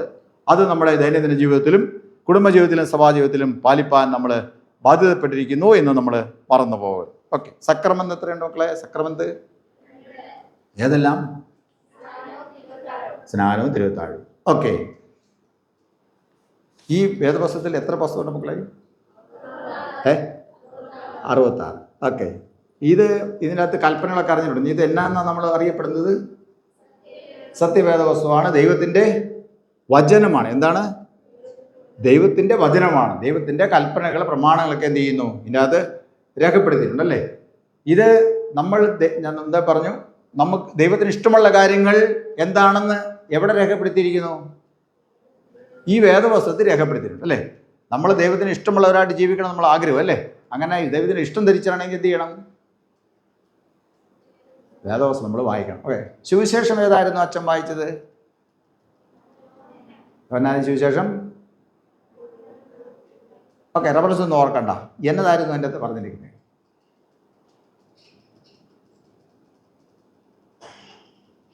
വേദോസം ഇവിടെ വായിക്കുമ്പോൾ എന്ത് ചെയ്യണം? നമ്മൾ വേദോസം കൊണ്ടുവരികയും അത് എടുക്കുകയും ചെയ്യണം. അവർ വലിയ തെറ്റോ വല്ലതും വായിച്ചെങ്കിൽ അല്ലേ, ആ തെറ്റ് നമ്മൾ പഠിക്കേണ്ട കാര്യമില്ല. നമുക്ക് സ്വന്തമായിട്ട് എന്ത് ചെയ്യുന്നു? നമുക്ക് വേദോസം ഉണ്ടല്ലേ. വേദോസം ഉണ്ടെന്ന് മാത്രമല്ല, ഇത് വായിക്കാനും നമുക്കറിയാം അല്ലേ. ഇത് വായിക്കാനും നമുക്കറിയാം. നമ്മുടെ ജനത്തിനുണ്ടായിരിക്കുന്ന ഏറ്റവും വലിയൊരു ഗുണം, ഒരു ദൈവാനുഗ്രഹം നമ്മൾ മറന്നു പോകരുത്. നമ്മുടെ ചുറ്റുപാടുമുള്ള അല്ലെങ്കിൽ നമ്മുടെ കേരളത്തിലുള്ള മറ്റനേക ആൾക്കാർ അക്ഷരം പഠിക്കുന്നതിന് മുമ്പ് തന്നെ നമ്മുടെ 100, 100, 110 വയസ്സുള്ള നമ്മുടെ വല്യപ്പച്ചന്മാരും വല്യമ്മച്ചന്മാരും എന്ത് ചെയ്യുമായിരുന്നു? അവരും വേദോസം വായിക്കുന്നത്, പത്രവും വായിക്കുമായിരുന്നു. ഓർത്തോണം, വേറെ ഒരിടത്തും നമ്മുടെ കേരളക്കാരിൽ അന്ന് അങ്ങനെ ഇല്ല. പത്രം വായിക്കുന്ന, വേദോസം വായിക്കുന്ന, അക്ഷരാഭ്യാസമുള്ള, ഏറ്റവും നേരത്തെ അക്ഷരം പഠിച്ച ഒരു തലമുറയുടെ ബാക്കിയാണ് നമ്മൾ എന്ന് മറന്നു പോകാം. അങ്ങനെയാണെങ്കിൽ അവർ പഠിച്ചതിൻ്റെ 3 ഇരട്ടി എന്ത് നമ്മൾ പഠിച്ചെന്ത് ചെയ്യണം? നമ്മൾ മിടുക്കന്മാരും മിടുക്കികളും ആകേണ്ടതാണ്. വിദ്യാഭ്യാസത്തിൽ ഒരു കാരണവശാലും എന്ത് ചെയ്യരുത്? നമ്മൾ പുറകോട്ട് നിൽക്കാൻ പാടില്ല. കാരണം അത്രയും നേരത്തെ നൂറ്റാണ്ടുകൾക്ക് മുമ്പ് എന്ത് ചെയ്തിരിക്കുന്നു? നമുക്ക് അക്ഷരാഭ്യാസം കിട്ടി, നമുക്കിവിടെ സ്കൂള് കിട്ടി അല്ലേ. സ്കൂള് കിട്ടി. മറ്റു പലർക്കും പഠിക്കാനായിട്ട് അവസരമില്ലായിരുന്നപ്പോൾ സ്കൂളുകൾ പലർക്കും നിഷേധിച്ച കാലത്ത് നമ്മൾ ഇവിടെ സ്വന്തമായിട്ട് സ്കൂൾ നടത്തുകയും എല്ലാവരെയും സ്കൂളിലേക്ക് യാതൊരു വിധമായ പ്രതിഫലമില്ലാതെ എന്ത് ചെയ്തു കൂടാതെ അവരെ പഠിപ്പിക്കുകയും ചെയ്തു. ഓർക്കണം, നമ്മുടെ പാരമ്പര്യം വളരെ വളരെ വലുതാണ്. നമ്മുടെ ഇവിടെ സ്കൂളുണ്ടല്ലേ. ഇപ്പോൾ പിള്ളേരൊക്കെ കുറവാണെങ്കിലും അതിനങ്ങനെ വളരെ വലിയൊരു പാരമ്പര്യമുണ്ടെന്ന് മറന്നു പോകാൻ. നമ്മുടെ സ്കൂളുകൾ, ഇരുമാപ്ര നമ്മുടെ സ്കൂളിനെ കുറിച്ച് പറഞ്ഞല്ലേ. മറ്റുള്ള സ്ഥലങ്ങളിൽ നമ്മുടെ ഏറ്റുമാനൂർ തുടങ്ങിയ ആൾക്കാർ ഏറുമാടത്ത് താമസിക്കുമ്പോൾ ഇവിടെ ഇംഗ്ലീഷ് വിദ്യാഭ്യാസം ഉണ്ടെന്ന് പറഞ്ഞാൽ അത് ചരിത്രമാണ്, മറന്നു പോകരുത്. അത്രയും പഠിത്തത്തിൽ, അക്ഷരാഭ്യാസത്തിൽ അല്ല വിദ്യാഭ്യാസത്തിൽ മുൻപന്തി നിൽക്കുന്ന ഒരു ജനമാണ് നമ്മൾ ഒട്ടും പുറകെ പോകരുത്. എല്ലാ ദിവസവും നമ്മൾ എന്ത് ചെയ്യണം? അത് നേരത്തെ നമ്മളെ പഠിപ്പിച്ച് എന്തിനു വേണ്ടിയാ? ദൈവം പഠിപ്പിച്ചത് ഈ പുസ്തകം വായിക്കാൻ, വേദവസം വായിക്കാൻ. ഓക്കെ, ഇന്ന് വേദവസം വായിച്ചിരുന്ന കൈവയ്ക്കുക. ഇന്ന് പള്ളി വരുന്നതിന് മുമ്പ് വേദവസം വായിച്ചാൽ ഇന്ന് വായിച്ചു. ഓക്കെ, കേതാത്തിട്ടോ ഇന്നലെ വേദവസം വായിച്ചത്. ഓക്കെ, ഏതാട്ടോ ഇന്ന് രാവിലെ സ്വന്തമായിട്ട് പ്രാർത്ഥിച്ചവർ. അങ്ങോട്ടും നോക്കണ്ട, നമ്മൾ സ്വന്തമായിട്ട് പ്രാർത്ഥിച്ചവർ. ഓക്കെ, ഏതാത്തിട്ടോ ഇന്ന് രാവിലെ കുടുംബ പ്രാർത്ഥനയിൽ പങ്കെടുത്തവർ. കുടുംബ പ്രാർത്ഥന വീട്ടിലെ അപ്പച്ചനും അമ്മച്ചിയും അല്ലെങ്കിൽ ചാച്ചനും അമ്മച്ചി അല്ലെങ്കിൽ പപ്പായും മമ്മി നിങ്ങളെല്ലാവരും കൂടെ ചേർന്നിരുന്ന് പ്രാർത്ഥിക്കുന്ന പ്രാർത്ഥനയാണ് കുടുംബ പ്രാർത്ഥന. ഇന്ന് രാവിലെ കുടുംബ പ്രാർത്ഥനയിൽ പങ്കെടുത്ത കുട്ടികളെന്ന് കൈവയ്ക്കുക. ഓക്കെ, ഇന്നലെ വൈകുന്നേരത്തെ പ്രാർത്ഥനയിൽ പങ്കെടുത്തത്, കുടുംബ പ്രാർത്ഥനയിൽ പങ്കെടുത്തരുന്ന് കൈവയ്ക്കുക. ഓക്കെ, ഏതാ നിങ്ങൾക്ക് കാണത്തില്ല പിള്ളേർ കൈ പൊക്കുന്നത്. കുറച്ചധികം പിള്ളേരെന്ത് ചെയ്തിട്ടില്ല? അവർ കൈ പൊക്കിയിട്ടില്ല. നിങ്ങളുടെ വീട്ടിൽ പ്രാർത്ഥന ഇല്ലാത്തതാണോ അതോ പിള്ളേർ കൂടാത്തതാണോ? ഓർത്തോണം, ഉത്തരവൊന്നും പറയാൻ.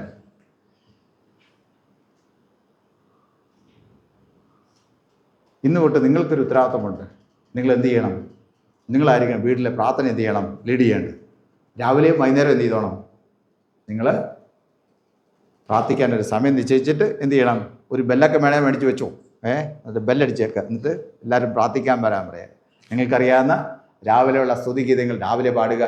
വേദവസം നിങ്ങൾക്ക് ഇഷ്ടമുള്ള വേദഭാഗങ്ങൾ എന്ത് ചെയ്യുക, വായിക്കുക. നിങ്ങൾക്കറിയാവുന്ന പോലെ എന്ത് ചെയ്യുക, പ്രാർത്ഥിക്കുക. നിങ്ങൾക്ക് പ്രാർത്ഥിക്കാൻ അറിയത്തില്ലെങ്കിൽ നമ്മുടെ ബുക്കിടി പോലെ എന്ത് ചെയ്യുക, പ്രതിദിന പ്രാർത്ഥനകൾ എന്ന് പറഞ്ഞൊരു കുഞ്ഞു പുസ്തകം, അതിനകത്ത് അത് അച്ചടിച്ച് വെച്ചിരിക്കുകയാണ്. നമുക്ക് വായിച്ച് അത് നിങ്ങൾക്ക് പ്രാർത്ഥിക്കാൻ സാധിക്കും. പ്രാർത്ഥന ഉള്ളിടത്ത് കുഴപ്പമില്ല, നിങ്ങൾ ആ കൂട്ടത്തിൽ കൂടണം. ഇല്ലാത്തടത്ത് നിങ്ങളത് തുടങ്ങണം. വൈകുന്നേരം എന്ത് ചെയ്യണം, നിശ്ചയമായിട്ട് നിർബന്ധമായിട്ട് എന്ത് ചെയ്യണം, നിങ്ങൾ പ്രാർത്ഥനയ്ക്ക് നേതൃത്വം കൊടുക്കണം. ഇത് 2025 എന്ത് ചെയ്തിരിക്കുന്നു, തുടങ്ങിയിരിക്കുന്നു അല്ലേ. പുതിയ വർഷമാണ്, പുതിയ തീരുമാനം എടുത്തുകൊണ്ട് പോകാൻ നമുക്ക് തീർച്ചയായിട്ടും സാധിക്കും എന്നുള്ള കാര്യം യാതൊരു സംശയമില്ല. ഓക്കെ, സുവിശേഷം പറഞ്ഞില്ല. യോഹന്നാന്റെ സുവിശേഷം 14-ാം അധ്യായം 15-ാം വാക്യം ഒന്ന് വായിച്ച് എടുത്ത് വേഗം നിർത്തും. ആദ്യം എടുക്കുന്നൊരു വായിക്കാം, സമ്മാനമില്ല കേട്ടോ. വിശുദ്ധ യോഹന്നാന്റെ സുവിശേഷം 14-ാം അധ്യായം 15-ാം വാക്യം.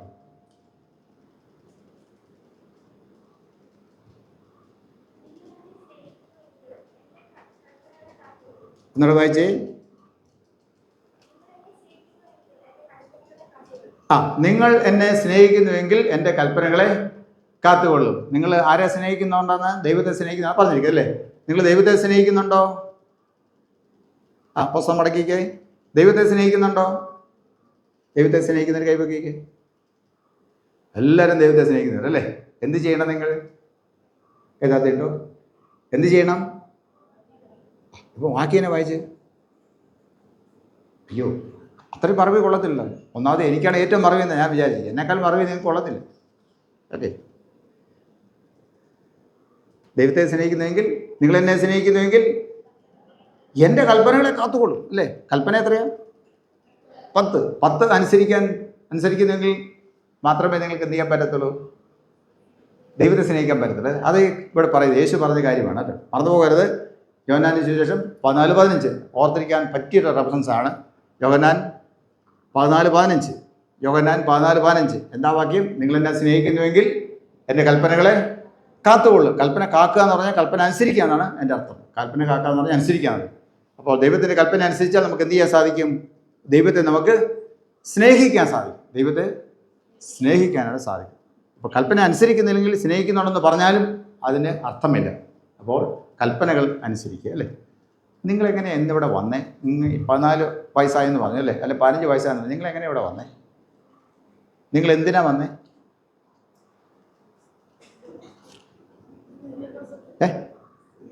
സ്ഥിരീകരണത്തിനാണ് വന്നത് അല്ലേ. എങ്ങനെയാ വന്നേ? വണ്ടിക്കോ നടന്നൊന്നല്ല, എങ്ങനെയാ വന്നത്? നിങ്ങളിവിടെ വരാൻ കാരണം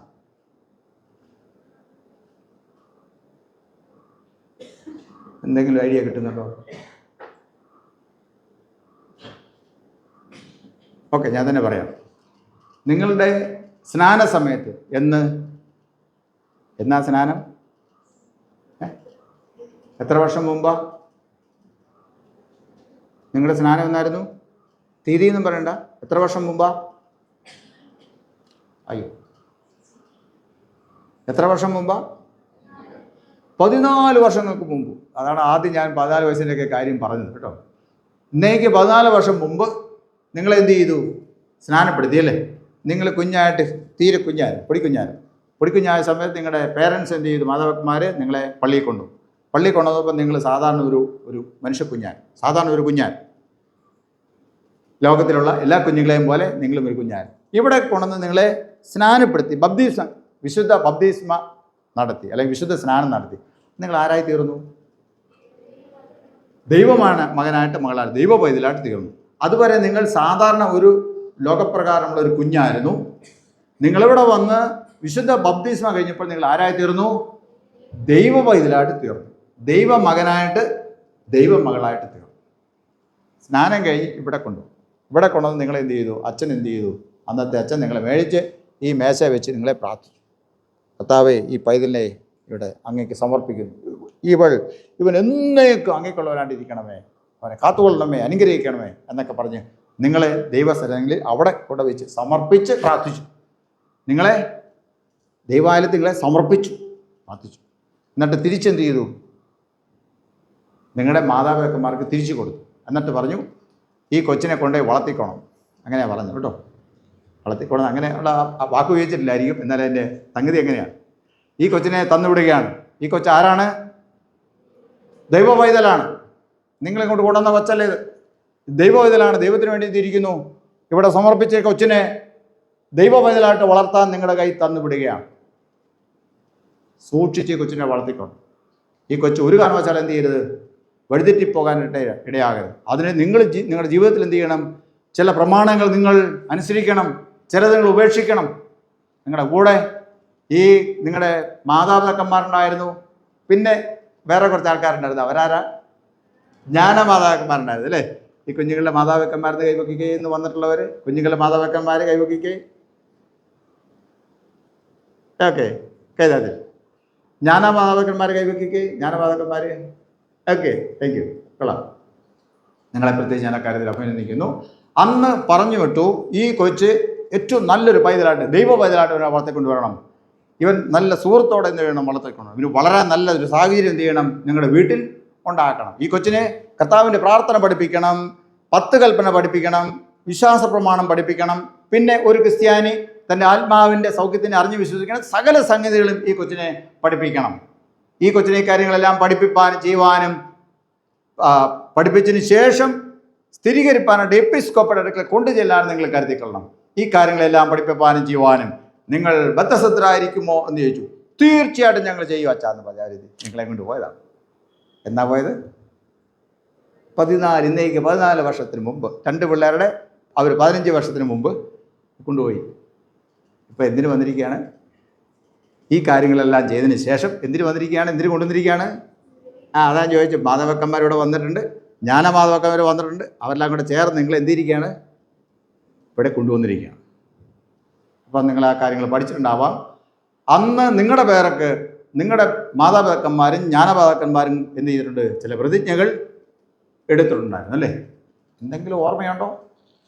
നിങ്ങളേതായാലും ഓർക്കത്തില്ല, അപ്പം പഠിച്ചത് ഓർമ്മയുണ്ടോ? എന്താണ് നിങ്ങൾക്ക് വേണ്ടി അവരെടുത്ത പ്രതിജ്ഞകൾ?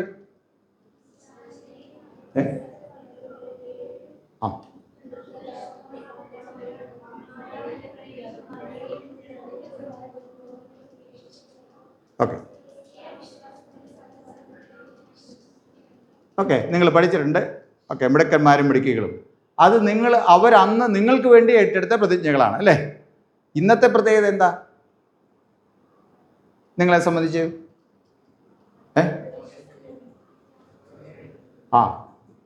അവർ നിങ്ങൾക്ക് വേണ്ടി അന്നെടുത്ത പ്രതിജ്ഞകൾ ഇന്ന് നിങ്ങൾ സ്വയമായിട്ട് ഏറ്റെടുക്കുക. ഏത്?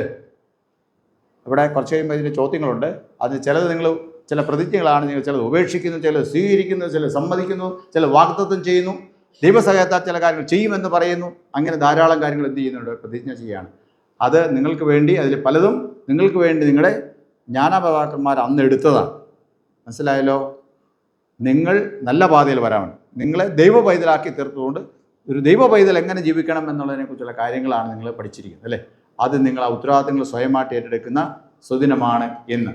അത് മുമ്പേ ഞാൻ പറഞ്ഞു, കൽപ്പനകൾ ഹൃദയത്തിൽ എഴുതിയാലും അത് കൂടാതെ ദൈവം എന്ത് ചെയ്തു? ഒരു കാര്യം കൂടെ ചെയ്തു. അത് കൽപ്പന ഹൃദയത്തിൽ എഴുതിയാലും അതനുസരിച്ച് നടക്കണമെന്നില്ല. അതിന് നമ്മളെ പ്രാപ്തിപ്പെടുത്തുന്നത് ദൈവത്തിൻ്റെ പരിശുദ്ധാത്മാവാണ് അല്ലേ? അതിനാൽ കർത്താവ് എസ്കേൽ പ്രവചനത്തിൽ പറഞ്ഞു, കല്ലായ ഹൃദയം മാറ്റുകയും മാംസളമായ ഹൃദയം തരികയും എൻ്റെ കൽപ്പന ഞാൻ നിങ്ങളുടെ ഹൃദയത്തിൽ എഴുതുകയും അതനുസരിപ്പാനായിട്ട് പരിശുദ്ധാത്മാവിനെ എന്ത് ചെയ്യും? എൻ്റെ ആത്മാവിനെ തരികയും ചെയ്യും എന്ന് പറഞ്ഞു അല്ലേ?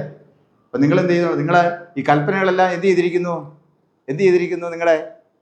നിങ്ങളുടെ മനസ്സിൽ, നിങ്ങളുടെ ഹൃദയത്തിൽ എന്ത് ചെയ്തിരിക്കുന്നു? എഴുതപ്പെട്ടിരിക്കുകയാണ് അല്ലേ? നിങ്ങളത് പഠിച്ചപ്പോൾ അതെല്ലാം നിങ്ങളുടെ ഹൃദയത്തിലായി. മനസ്സിലായല്ലോ? കൽപ്പനകൾ പഠിച്ചപ്പോൾ അവയെല്ലാം എവിടെയായി? നിങ്ങളുടെ ഹൃദയത്തിലായി. ഹൃദയത്തിൽ എന്ന് പറഞ്ഞാൽ നിങ്ങളുടെ ഉള്ളിൽ ആയി എന്നറിയാം, എന്ന് മനസ്സിലാക്കണം. നമ്മുടെ മനസ്സിൽ എന്നോ നമ്മുടെ ഓർമ്മയിലെന്നോ നമ്മുടെ ബുദ്ധിയിലെന്നോ എങ്ങനെ പറഞ്ഞാലും കുഴപ്പമില്ല. എങ്കിലും നമ്മുടെ ഉള്ളിലെ മനുഷ്യനെ, ഉള്ളിൽ എന്നുള്ളത് നമ്മുടെ ഹൃദയം എന്നാണല്ലോ പറയുന്നത്. നമ്മുടെ ഹൃദയത്തിൽ എന്ത് ചെയ്തിരിക്കുന്നു? നിങ്ങളുടെ ഹൃദയത്തിൽ എന്തുണ്ട്? നിങ്ങൾ മുമ്പ് പറഞ്ഞ അനുസരിച്ചാണ് 10 കൽപ്പനകൾ നിങ്ങളുടെ ഹൃദയത്തിൽ എന്ത് ചെയ്തിരിക്കുന്നു? എഴുതിയിരിക്കുന്നു അല്ലേ? അപ്പോൾ നിങ്ങളുടെ സ്വന്തം പരിശ്രമത്താൽ അത് അനുസരിപ്പാൻ പലപ്പോഴും സാധ്യമല്ല. പലപ്പോഴും ഈ കൽപ്പന ഓർമ്മ വരണമെന്നില്ല അല്ലേ?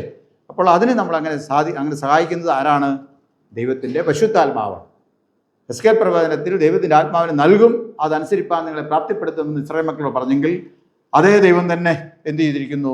അതനുസരിക്കുന്ന ദൈവമക്കളായിത്തീർന്ന എല്ലാവർക്കും അങ്ങനെ വാഗ്ദത്തം ചെയ്തിരിക്കുന്നു. ഇന്ന് നിങ്ങൾ ഇവിടെ വന്ന് മുട്ടുമേൽ നിന്ന് പ്രാർത്ഥിക്കുമ്പോൾ എന്ത് ചെയ്യുന്നുണ്ട്? ആദ്യകാല സഭയുടെ പാരമ്പര്യം അനുസരിച്ച് ക്രിസ്തുവിൽ വിശ്വസിക്കുന്ന ആൾക്കാരെ അവരുടെ തലമേൽ സഭാപിതാക്കന്മാർ എന്ത് ചെയ്തിരുന്നു?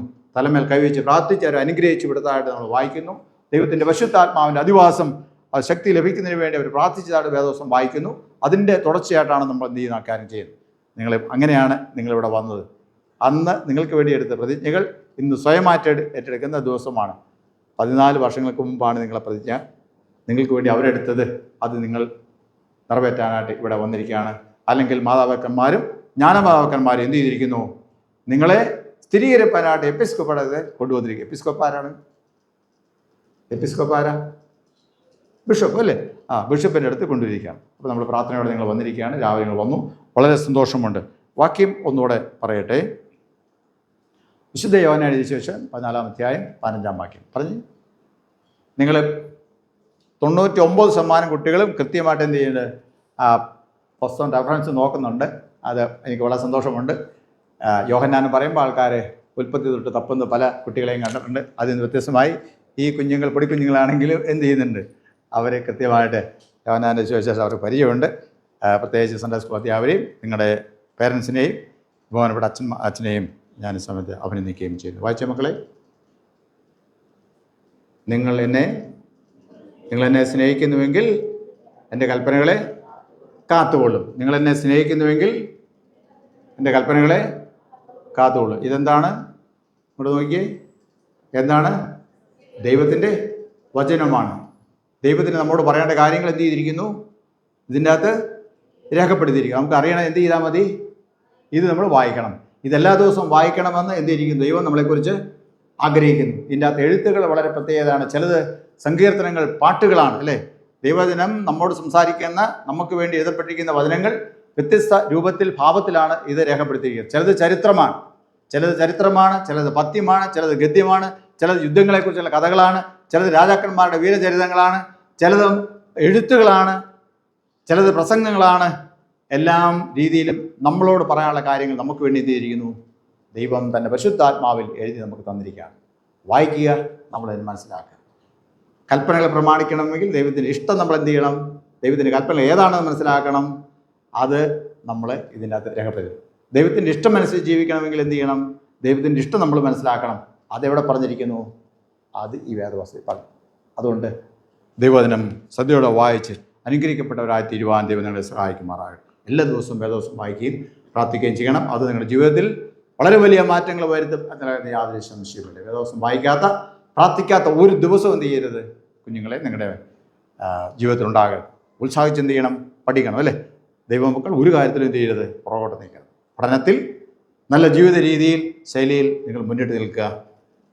ദൈവം നിങ്ങളെ ധാരാളമായി അനുഗ്രഹിക്കും. ഇപ്പോൾ പിതാവായ ദൈവത്തിനും പുത്രനായ ദൈവത്തിനും പരിശുദ്ധാത്മാവിൽ സകല ബഹുമാനം ബോധവും കാലാവസാനം കൂടാതെ ഉണ്ടായിരിക്കുമാറാകട്ടെ.